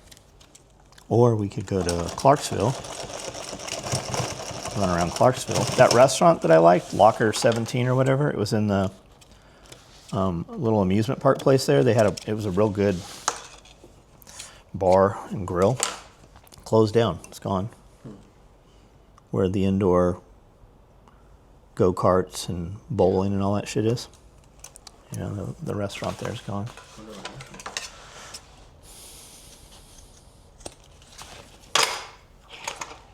Been gone a while. We were going to go there for breakfast, I don't know, 6 months ago, and it's not there anymore. There's a restaurant in that distillery that I went to out there. Where's that? Kind of an industrial area, I think. The distillery's Old Glory. There's a place not far from where the other place was. It's called the Apothecary, Yeah. and they do small plate food and fancy drinks and shit. A lot of herbal stuff. All right, let's. Yeah, I had an old fashioned that they put a honeycomb in. Yeah, That's pretty good. fancy. All right, let's see if it fits. Is it gonna fit? It always fits. The way this whole project's gone, it's gonna. It's pretty small. It's gonna be. I'm gonna be surprised if it fits.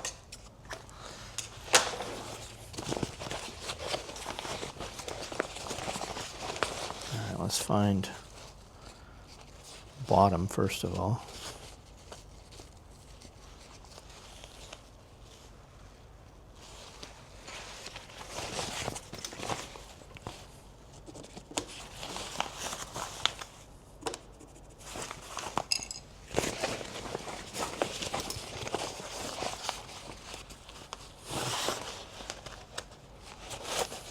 And the top.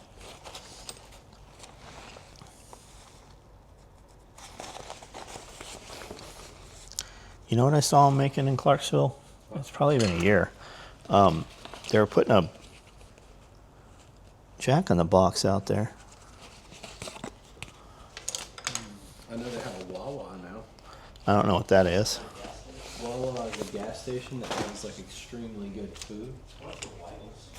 Weigels is awesome. We have like 5 of them in our town. Yeah, there was, the one I went to was by Chattanooga. They have good pizza, good chicken strips too. So we saw them. I'm like, go over there. I'm gonna get some super tacos. We pulled up and they weren't open yet. They had just Oh, built yeah. it. I'm gonna eat them and be like, oh my god, why did I eat these? These are fucking horrible. Yeah, I used to eat it like every week. You see, get what? Jack in the Box like every week. Yeah. Because there's one in Lebanon, there's one in Mount Juliet. One out here. I thought it was just Carl's Jr. There used to be one right on the way as you get into Nashville. There was one out there by that old mall. Not Carl's Jr., the Hardee's. I'm talking about Jack in the Box. Yeah. I thought Jack in the Box was Hardee's out here. No. They were, And it's supposed to be Carl's Jr., but it's not. It's not the same. You get that double bacon Western cheeseburger. It's not the same. That or it just got shittier. All right, on the There's face. probably, there used to be about 10 Jack in the Boxes in Nashville. Now there's probably only 4 to 3 left. Which one do I want to do first? Let's put the back on first. And then a good jumbo jack with 6 tacos. Yeah, super tacos. Kangaroo meat. I'd put it on my cheeseburger. I'd open up my jumbo jack and put the 2 tacos on there. The Jumbo Jack have an egg on it? No, the Breakfast Jack. Yeah, the Breakfast Jack. breakfast. Yeah, It's so good. yeah. Well, I used to think it was. I have a Yeah, feeling I that haven't had one in if 10 I have years. one, I'm gonna be like, this is disgusting. Guess it depends on how hungry I am.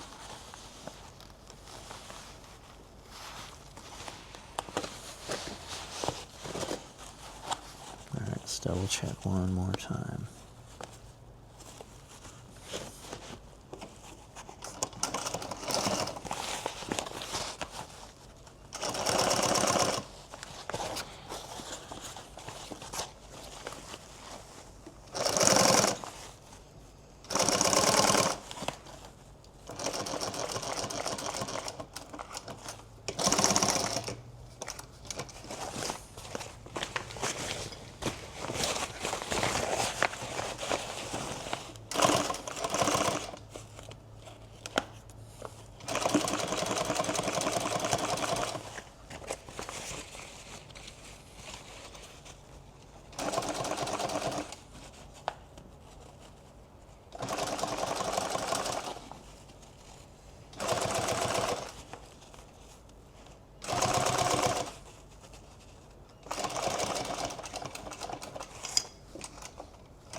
I watched you do that and my heart sank because he paused for a second. I was like, oh my god.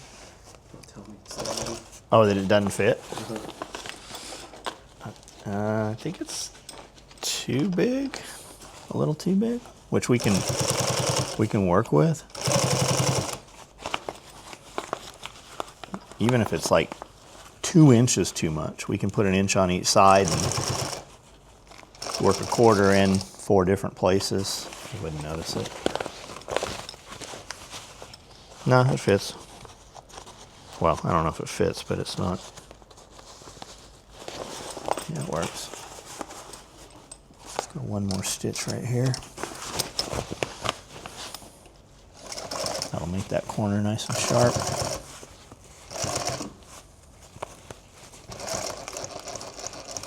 Just totally cut the thread.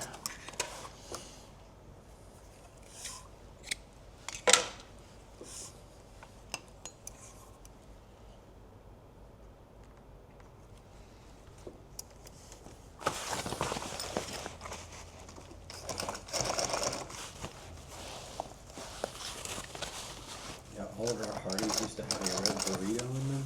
Yeah, I ate that once. I never liked that. I didn't like green burrito either, which was the West Coast one. Then they took them all off. I think they ate it.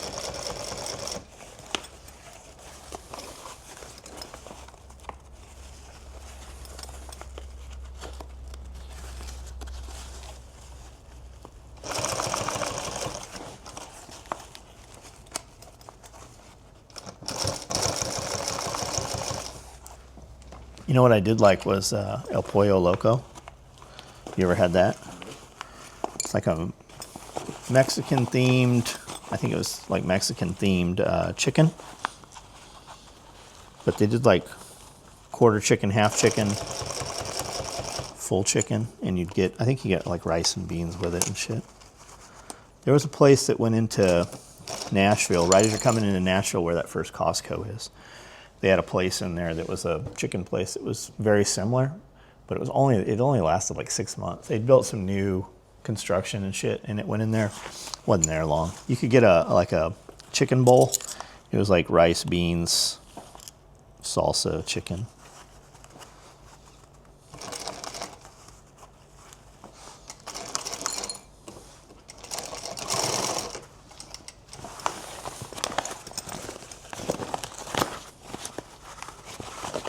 I think I got a little extra here somewhere. What's going on?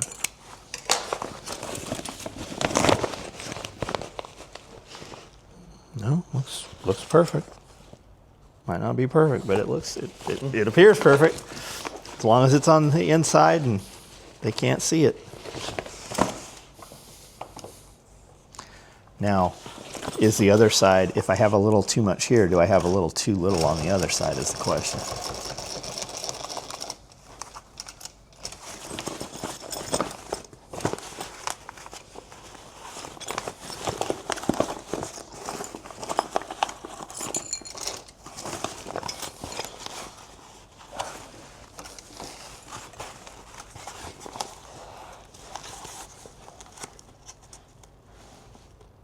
No, it's all some.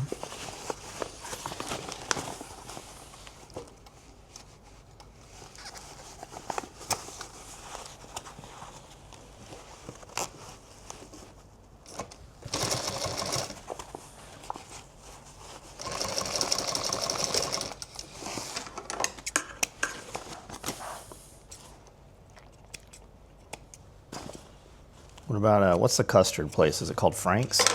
Frank's Custard? I know what you're talking They do like burgers. about. Don't hate it. Huh? Freddy's. Freddy's. That's it. Yeah, Jaeger used to go to those every now and then. That's the first place I heard about it was from James. But they have one of those in Clarksville.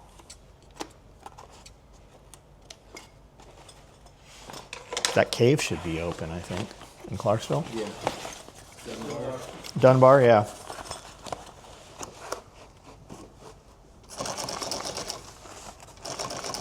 Have you been there? Been there, but not on the floor. It was closed. Yeah. They just have shitty padlocks on it.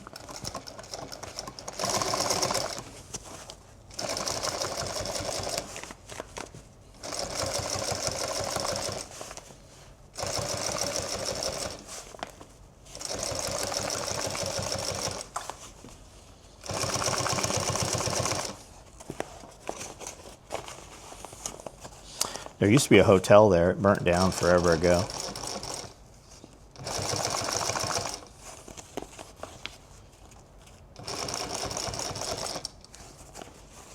in the olden days.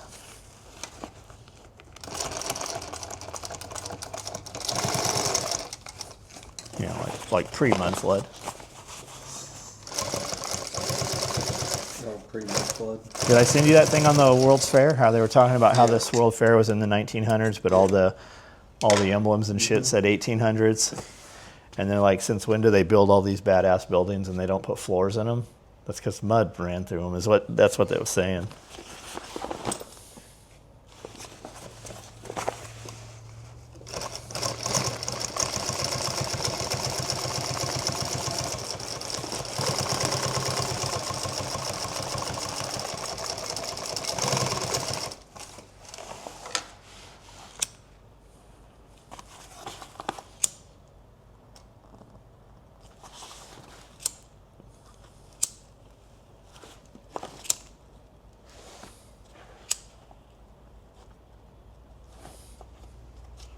So when do people think this mud flood happened?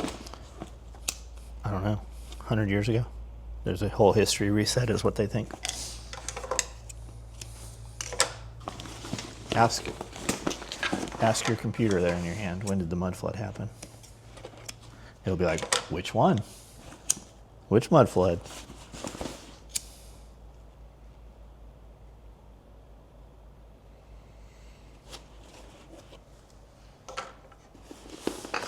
It says a pseudo-historical internet conspiracy theory was claimed to happen sometime during the 19th century, frequently cited around 1800s to 1900s, that wiped out advanced civilization known as Tartaria.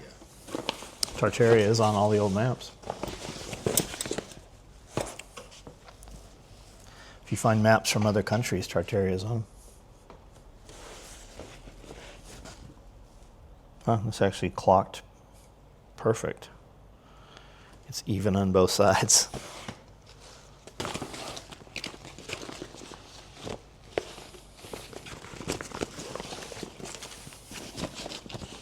What am I missing? I just feel like I'm missing something.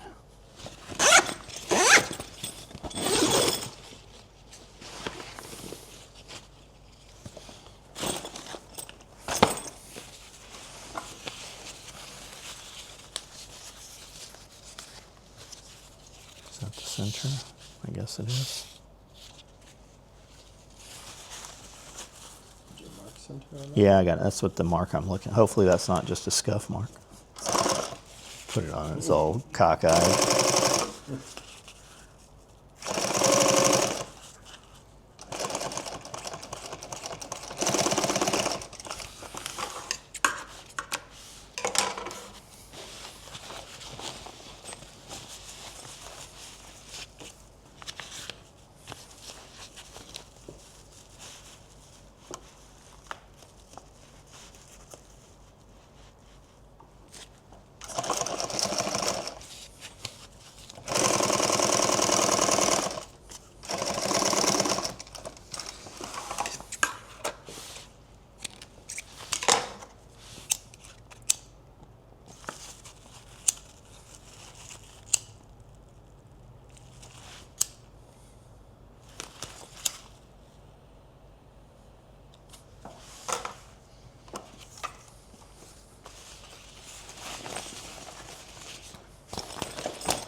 Look up first Monday trade days, see what comes up. I think that's what it is. It's in Mississippi, right over the border. First Monday trade day. Yeah, I think that's what it is. You see it? Anyone? Wait, I'm looking. Canton, Texas. No, that's not the one. There's one in Mississippi. They are all over the place. Add Mississippi. It's pretty big. They got all kinds of animals and shit.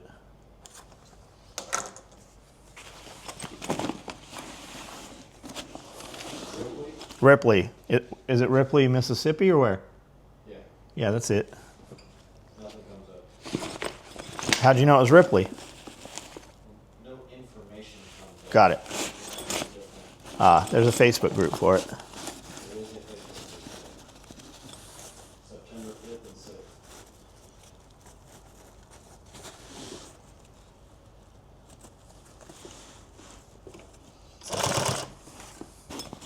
6th. They're trying to get one started, or they have started one, like at Parker's Crossroad, I guess. Yeah. And then right out there somewhere. There's supposed to be a really big one that runs for several days out of the week.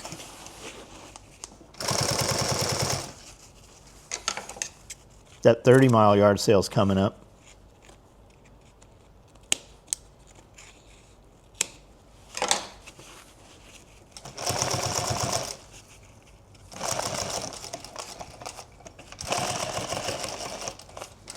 Out of thread. The one here isn't as organized as the one out by you. Like, it's more just like at people's houses. Yeah. Well, that might be even better though. kind- Not organized, just chaos. Well, it's a mess though having to park it, you know, Yeah. because you gotta drive so much, and there's nowhere to park. And then the roads, everybody's in the fucking roads. Whereas at yours, you park, and then they're up in the big fields and Yeah. stuff.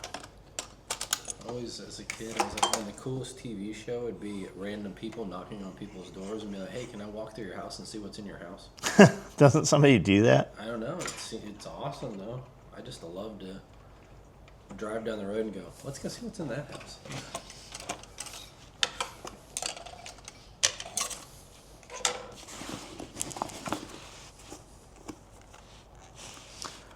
Wow, that stitch line's really crooked. I'm gonna pull that.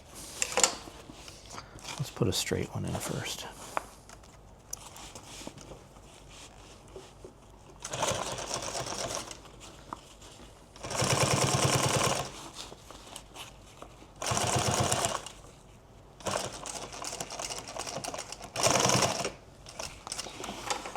When I'm coming up to the edge, I don't want to go past the edge. I want to stop about a half stitch from the edge. If you go past it, it binds when you go to turn your corners.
was that again? What was that? Did you hear it? Yeah, here. I did that earlier too. Something over there. Yeah, I heard it over there. I heard it in there. Over where? I heard it right where you guys are. I think there's one of these lights cycling or something. I don't know.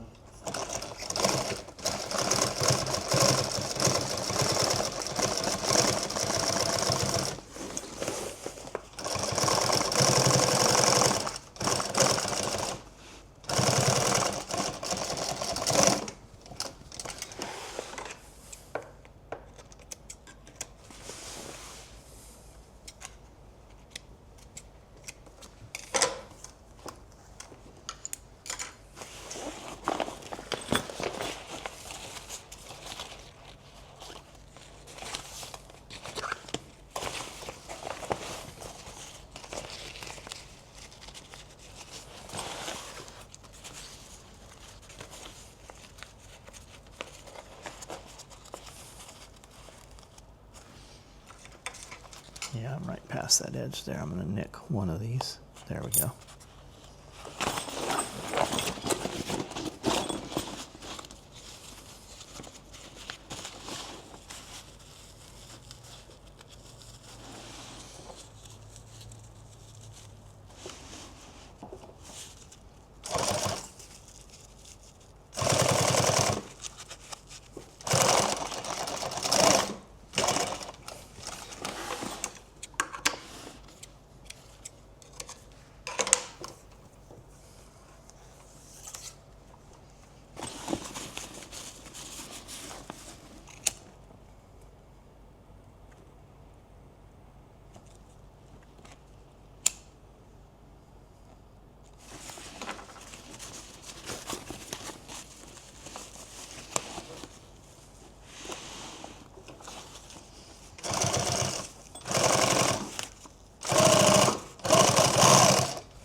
I'm trying to just sew the same direction, not have to flip this, but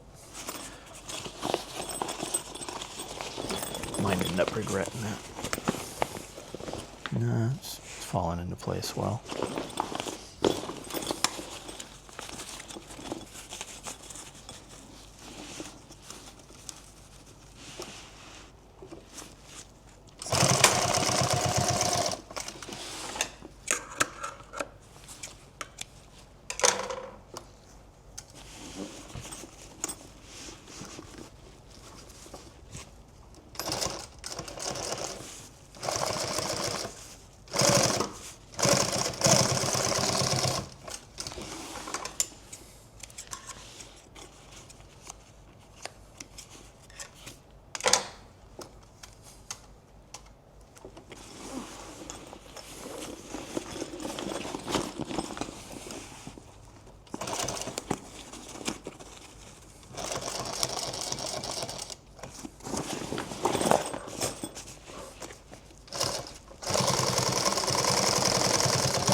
How long does the camera say we've been going? I've had to stop and start and everything else, but I bet 3 hours. Yeah, it's probably longer than that. That wasn't even filmed. Yeah, 'cause it's 4 now. Is it 4? Yeah. And we started this just before lunch. And I started at 11.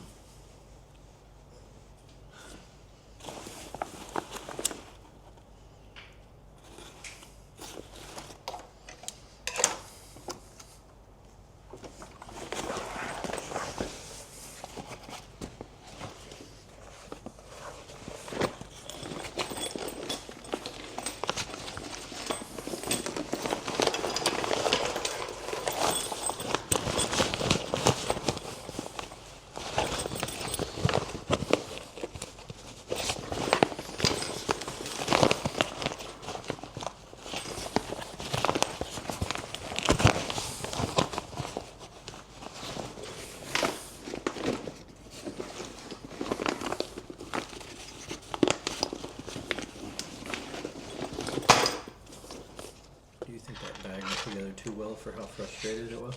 What's that? Do you think it went together too well for how frustrating it was? No, it's good. I just, whatever that cut list was, Yeah.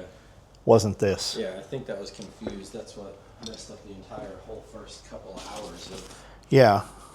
I don't know what that was, but it's not that bag. Is this where I want this? No, these are a little longer. These are what I want right here. It's like we have so many pieces that we're like. Well, I had Cody cut a normal medical backpack rather than try to convey which pieces I didn't need. So we have a lot of extra pieces. And then in changing that, I used a lot of the webbing to put the pals on the side. So You're like, yeah, I was kind of, I used the wrong, I used some pieces out of the other, so we had to figure out what was what.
Not the same, yeah.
While I'm thinking about it, I got something for you this weekend.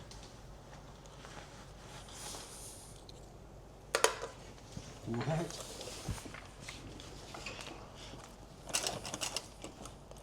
Swiss Army? Yeah. I don't know if it's Victorinox or Swiss Army or what it is, but it's missing the, maybe tweezers. Is there two Yeah. slots or one? Yeah, two. I didn't, haven't had one of these since I was a child. I never opened it up, so I don't know if it's all there or not. Yeah, this looks good. Swiss Army? Yeah. Does it have the toothpick and tweezers? No. It's missing them. It's always missing. I'm sure you can get them off Amazon. I had one of those my dad bought me from the Navy Exchange. I wonder where that's at.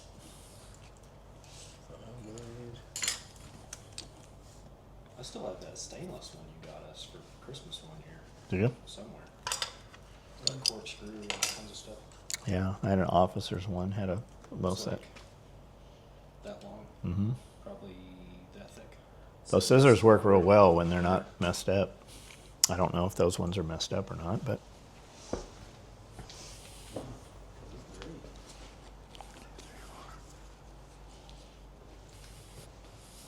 So how do they spring? Where's the spring at? let's see it. Oh, okay. That little metal bar is tensioned against it. Yep. Super simple. I just know you always have that little tiny knife. So I've seen those all over too. when I saw that, I felt that it was appropriate. Oh, this is perfect. I saw a set. You get like 20 of them. 20 of those? Little, Oh, little you're mini talking knives. about my. But like they have them in all kinds of different designs too. Like one's a little butcher's knife. Yeah. This is sick. Clip me in.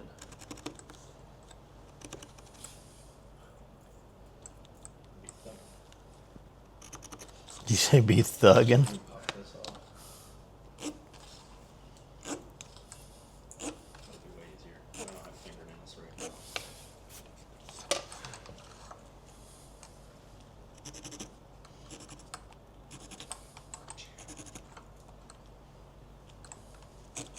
Gold plated. Iced out. Wear it with your grill. I've thought about getting a permanent tooth.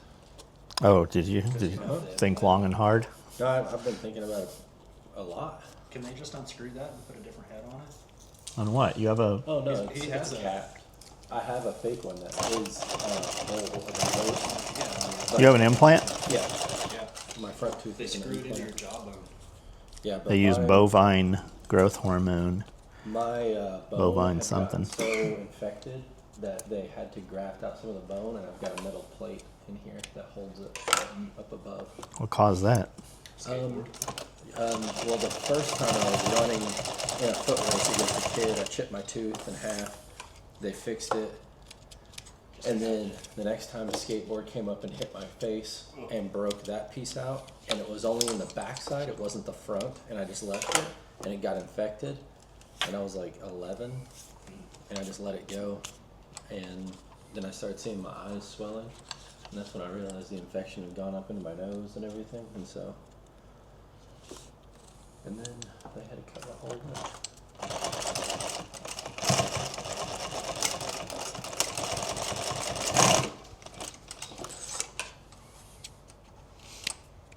And now the back of that tooth, you can see the metal part of it. And then if I go in black light rooms, I have no front tooth. Really? Yeah, Because it doesn't shine. yeah. There's no black light. Like it just looks like I'm missing my whole front tooth. Interesting. Looks amazing. Mini golf with me is fun. I'm like, That's telling mini golf somewhere in Nashville. Mini golf is the best golf. there's a new Scooby-Doo mini golf course in Gatlinburg. I was going to say, you go to Gatlinburg just for mini golf. Yeah.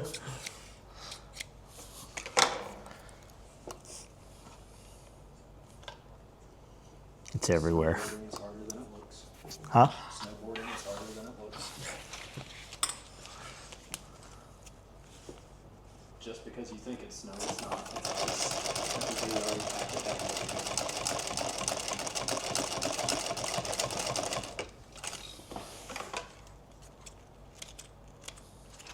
That's pretty cool.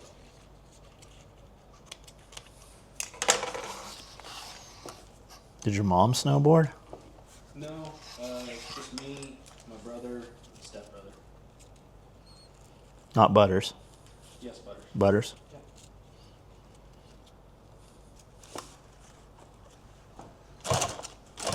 Those cabins up there are really cool. Yeah, there's a bunch of them that are. There's a lot of them. Yeah.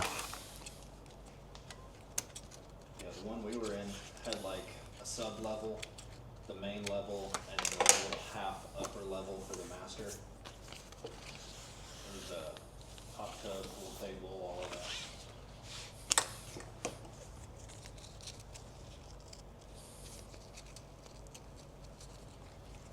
Where's Butters these days? Arizona. Bought a house. I remember him being like 9. 9. Or Picture something. him that way. I forget he's a fucking grown boy now. Yeah. I picture him being 9. He was really young when I He met got him. taller, he slimmed down, still got greasy ass hair. I was talking to him today.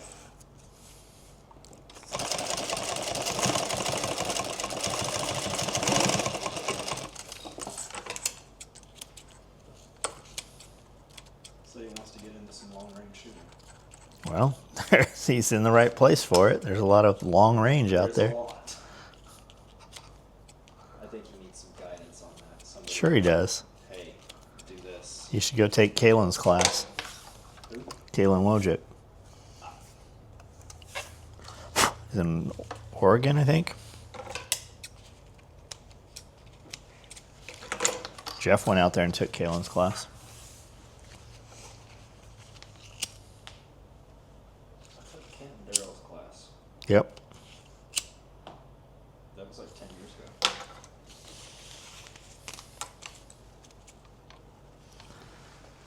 Well, being that Kent's not really doing classes, I don't think Butters is going to be able to take that class. No.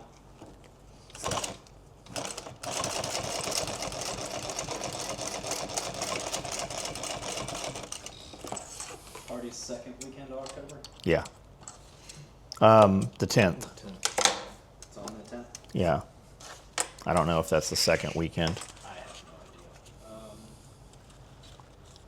idea. It is. It is.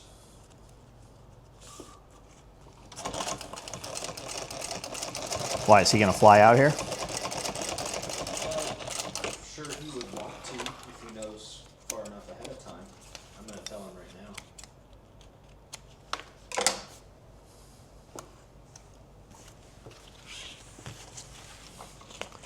All right, there's the shoulder straps. Let's put the buckles on here.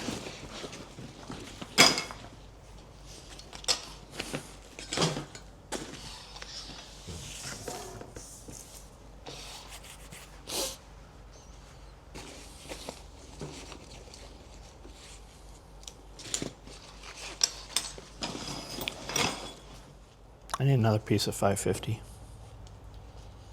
Just one? Yeah. You can just cut one out here. I don't know how long they are. 10 inches. I thought they were 11. 10 inches.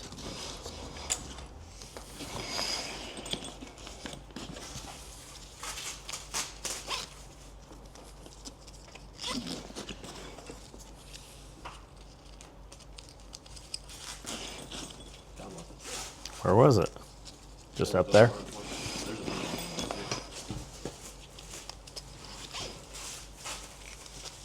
you think they put this on a little Lazy Susan thing? And Yes. yeah. Yeah. Is that one of those that ranges? It'll do full size pallets. Yeah. Fucking thing is always broken. Why? I would assume age, but that's on the west side of the plant, which was built in early 2000s, so it can't be as old as the other stuff is. Is it the one where you take the pallet jack and set it on it and then the thing flies around They it? do it with forklift, but yeah, it's that same style. I just, there was And one then at it's got the a place I track was where you can working slide it down and pick it up, and now the fueling station. at the computer recycling for a while. Yeah. Where we go and get abandoned barns and or schools would throw away all their computers and we'd get all of them for their CRT things or whatever they wanted. Yeah, all the CRT mods. Then we'd ship them to Japan. What were they doing? Strip them down, recycle them? Yeah. What's a window AC unit worth when you recycle it? Fucking nothing. I don't know. There's copper in them. Yeah, I don't know though. I know guys fucking steal them and shit. Cut the copper out I of see them. them for sale on like Marketplace and shit for Dead ones? 20 to 50 bucks. Dead ones? I think they're still working Oh. technically. I don't know how many BTUs that's gonna be. It's probably whatever the cheap one they can get from Walmart was, but I used to buy them $99. And every year we would just throw the dirty one away and put a new one in. Okay, there's that. got that 3-year warranty on the newest one now. Yeah, I'll lose the receipt or. I mean, if you bought it at Lowe's, it's in Lowe's system or should be. It knows from It's the. funny because AutoZone's the same way, but man, they sure do bitch when they have to fucking use a computer. I mean, it'll look it up off your card. Well, I mean, think about when I went to return the heads for that cord. Dude in there was bitching the whole time. He's like, man, next time come in here and have us order them. Like, What did you have to return heads, for? that car? The Mustang? Yeah, Got it. for the core fee on them. Got it. Do you know how long this piece is? 24? You have one at 18, one at 24. I need two. Two of them. No, because those are your sternum straps. You're 18 and 24. The sternum straps. Okay. I don't know, but what's this piece? Okay. You just buy the storage locker and then you just have to have a couple trailers with you. Bring it back, sort through it, scrap, recycle, whatever you're going to do, and then put the rest of it up for sale.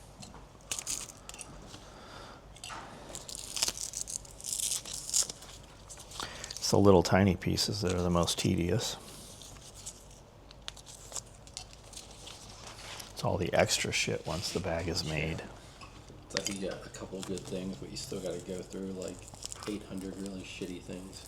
Are you talking about at the storage locker? Yeah. No, I'm talking about these bags. We got the bag built, but all the little pieces take just as long. Yeah, the storage lockers. Yeah, you'd have to. Is that the one wrap for that? I don't use one wrap on this. I Or just use the- two pieces. Oh, okay. But that's what this is, yes.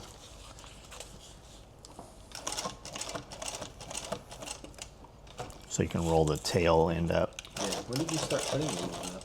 I don't know. I think they've always been on it. Because my day pack doesn't have it. No, I didn't put it on the day pack. I think the covert pack has it. I can put it on if you want. I think mine, I've got it rubber banded up with some crazy, like, huge, thick black rubber band. Yeah, the rubber bands fail so fast. You could, those black ones are probably heavier, but you could also use bicycle inner tube. Yeah. Just cut it.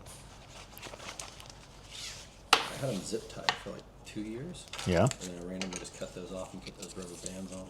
Because I'd scratched myself on the zip tie.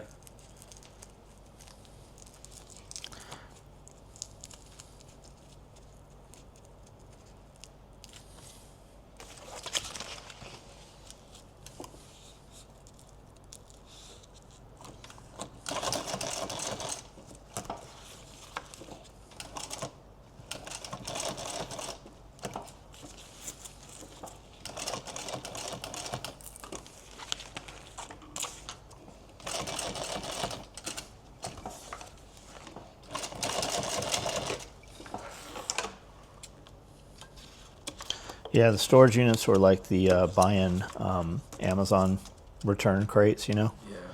You just have to have a place where you can sort through them and shit. Like the garage or outside of the garage, you know? You need to come to that one we have. Need to what? That warehouse we have for that. We have like a huge. So we went to one and, dude, it's a mess though. It's pretty. It's The people there, like the typical clientele there is Yeah. kind of shitty. And the place is a mess. Like those motherfuckers, they pulled through all the shit they wanted. Like yeah, they, they're all kind of assholes too that work there. yeah. Every time I've ever been up there with my dad, he's gotten some pretty cool stuff. He bought a DeWalt pallet there. So he's buying whole pallets. Yeah, the place we went to, they're just taking all the shit out of the pallets You and have to buy the pallet. throwing it You're on not allowed to touch tables. You just can kind of look at it and know Yeah, kind you of can what's in hover, there. And there's like a line that you're allowed to stay behind. And then you have to take the whole pallet. Yeah, that might be okay. There was a place in Clarksville doing that.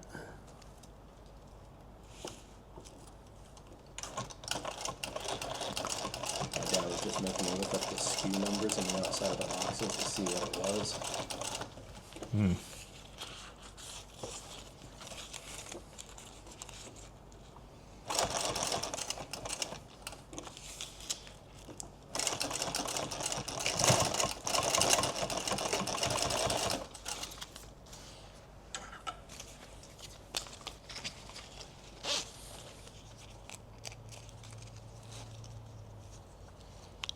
I suspect that some of it, like at that 100-mile yard sale or whatever this last weekend at your place, Yeah.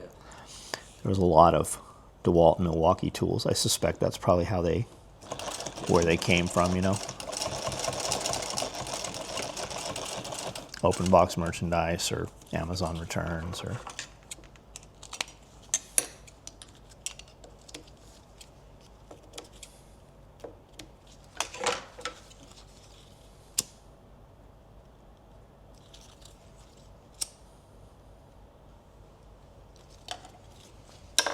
I bought 2 brand new Milwaukee chargers for $25 a piece Where from? out there Oh, at the yard sale. those are like $100, I think. Like the bigger ones. So well, there are some really expensive ones that do, multiple batteries. This one is just the standard M18. They'll charge an 18 or a 12 volt. It does both.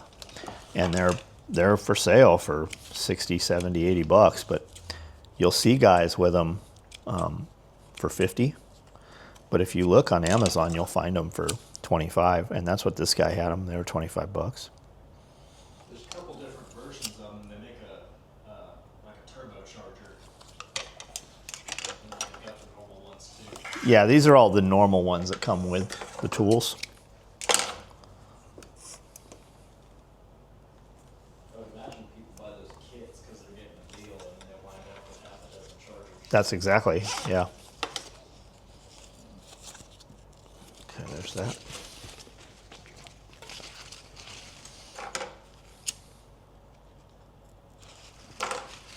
Just burn all the hair off my finger.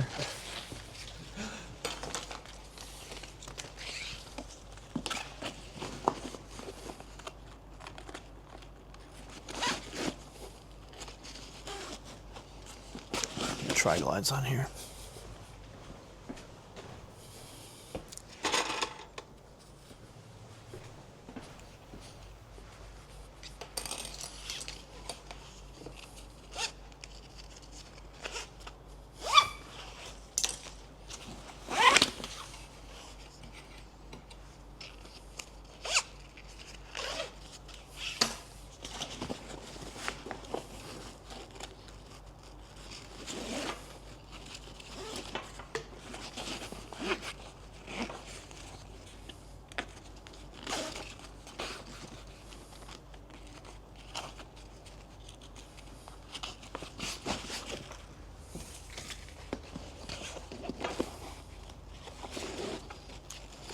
Amanda's been sewing those hanks.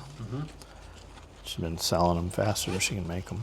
Well, she's only selling the ones that we have. They're on quick ship, but Yeah. every time she puts them up, they're gone. Which means she's not charging enough for them. Yeah, I was about to say, definitely. Oh, you said 35? Mm-hmm. I was like thinking 50. Yeah.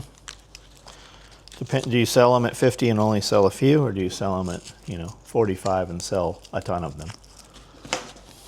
I'd sell them 47 and sell a medium amount.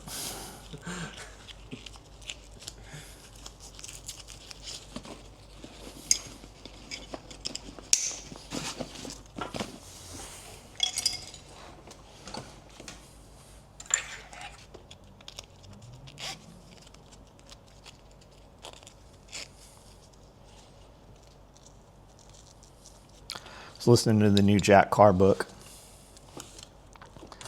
and the character in there was an ex-team guy, and he basically lives in his Volkswagen van. But he's got this clock. He had dove on a dive on a military ship and found this old clock. It's a Swiss clock. It's a military ruggedized clock. And then he sent it to a watchmaker and had it refurbished. So it's super cool. I see them. I think I know where there's one at. I'm going to try to get this weekend. But they're wind up. You have to wind them. They're not powered right, which means I'll never fucking wind the thing. But I just think it'd be cool hanging on the wall. But I found like that one there. They have some round ones that are digital like that, but they're round. You can get black bezel, gold bezel, or silver bezel. And they're not expensive. It should be here right now. It should be inside. But they're super bright like that, and they're a 12-inch clock. I just want anywhere that I sit for a regular amount of time, I want one right in front of me. There, Just so, one yeah, there. just so I'm cognizant of the time.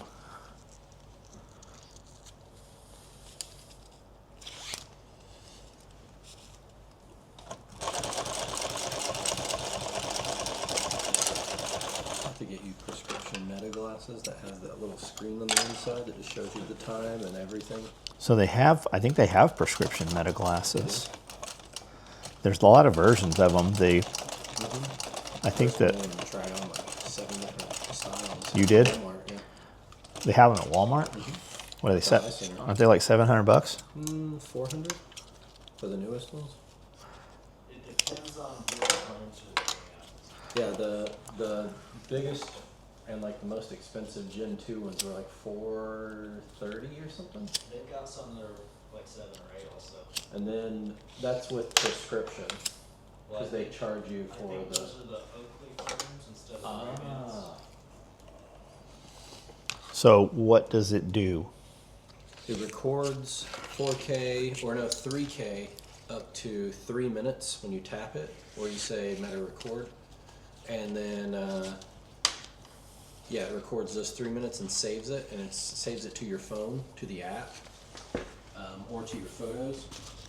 But I can use it to do a live with, right? Yeah, you can live stream with the new ones up to 30 minutes, I think, or maybe an hour. The charge on the newest one is like 8 hours or 12 hours. One of these Goonie Goo Goos has these fucking sternum straps upside down on all this shit.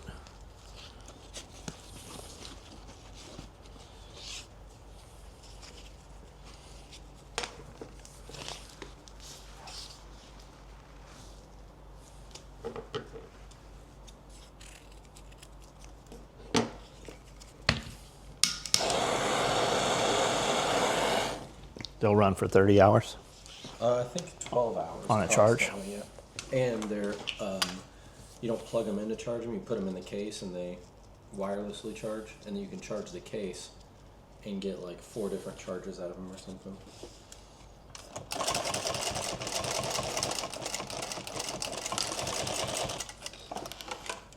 Yeah, you can live stream for as long as the battery lasts. So while I'm live, I thought the battery only lasts for 30 minutes.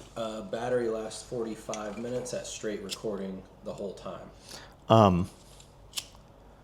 So if the batteries in the Meta glasses go dead, does it revert back to the camera on board the device that it's streaming to? Probably not. I'm assuming you get a warning or something. You can probably view it on your phone. I don't know how it works with the Meta app or like the big glasses app.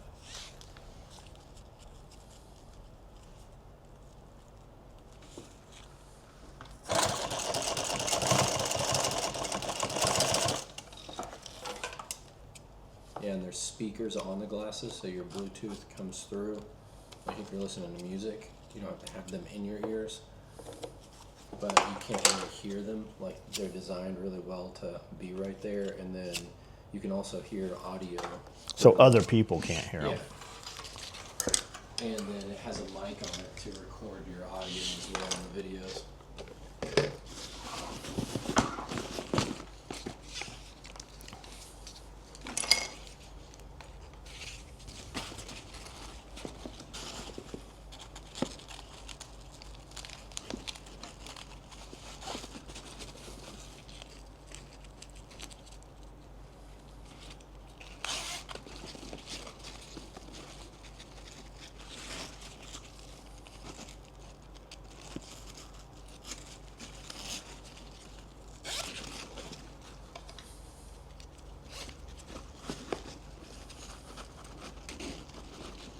Yeah, those clocks are blast-proof clocks that are on the ships.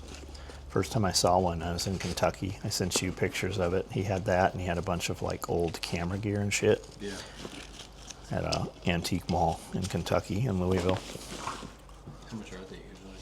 I've seen them as high as $400, $500, $600, $700. They're on eBay for upwards of $1,000. I know where there's one at right now that's I think $200. I don't know if it works, but I'll bet it does.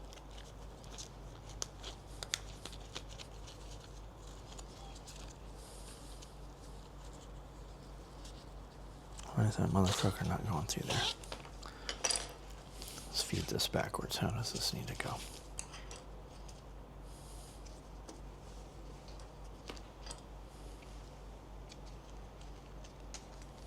Is that right? That's not right.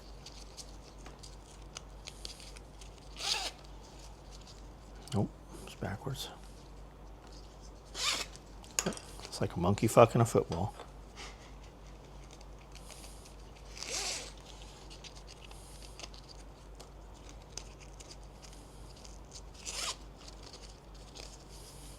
It's fucking still backwards.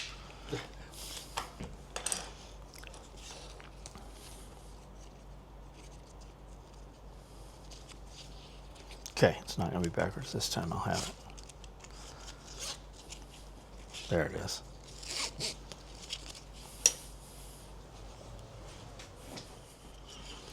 All right, now you have to go take some badass pictures of this.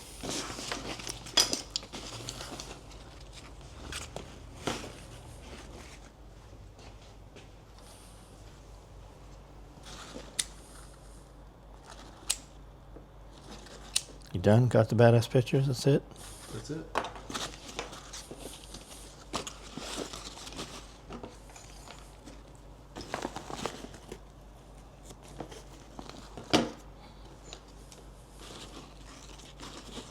These aren't for sale on the actual website, are they? What's that?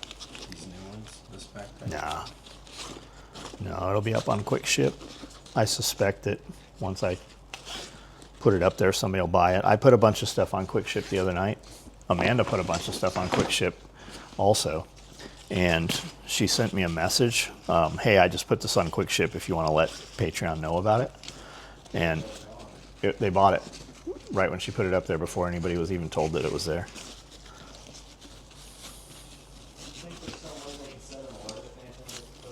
Yes. Yeah, there's an app that'll do it. There's a program that'll do it. But I think, yeah, a lot of guys just hawk the site because the traffic is like, it'll show you like 1,700 visits that day or whatever. Like the analytics are pretty good. It is on fire.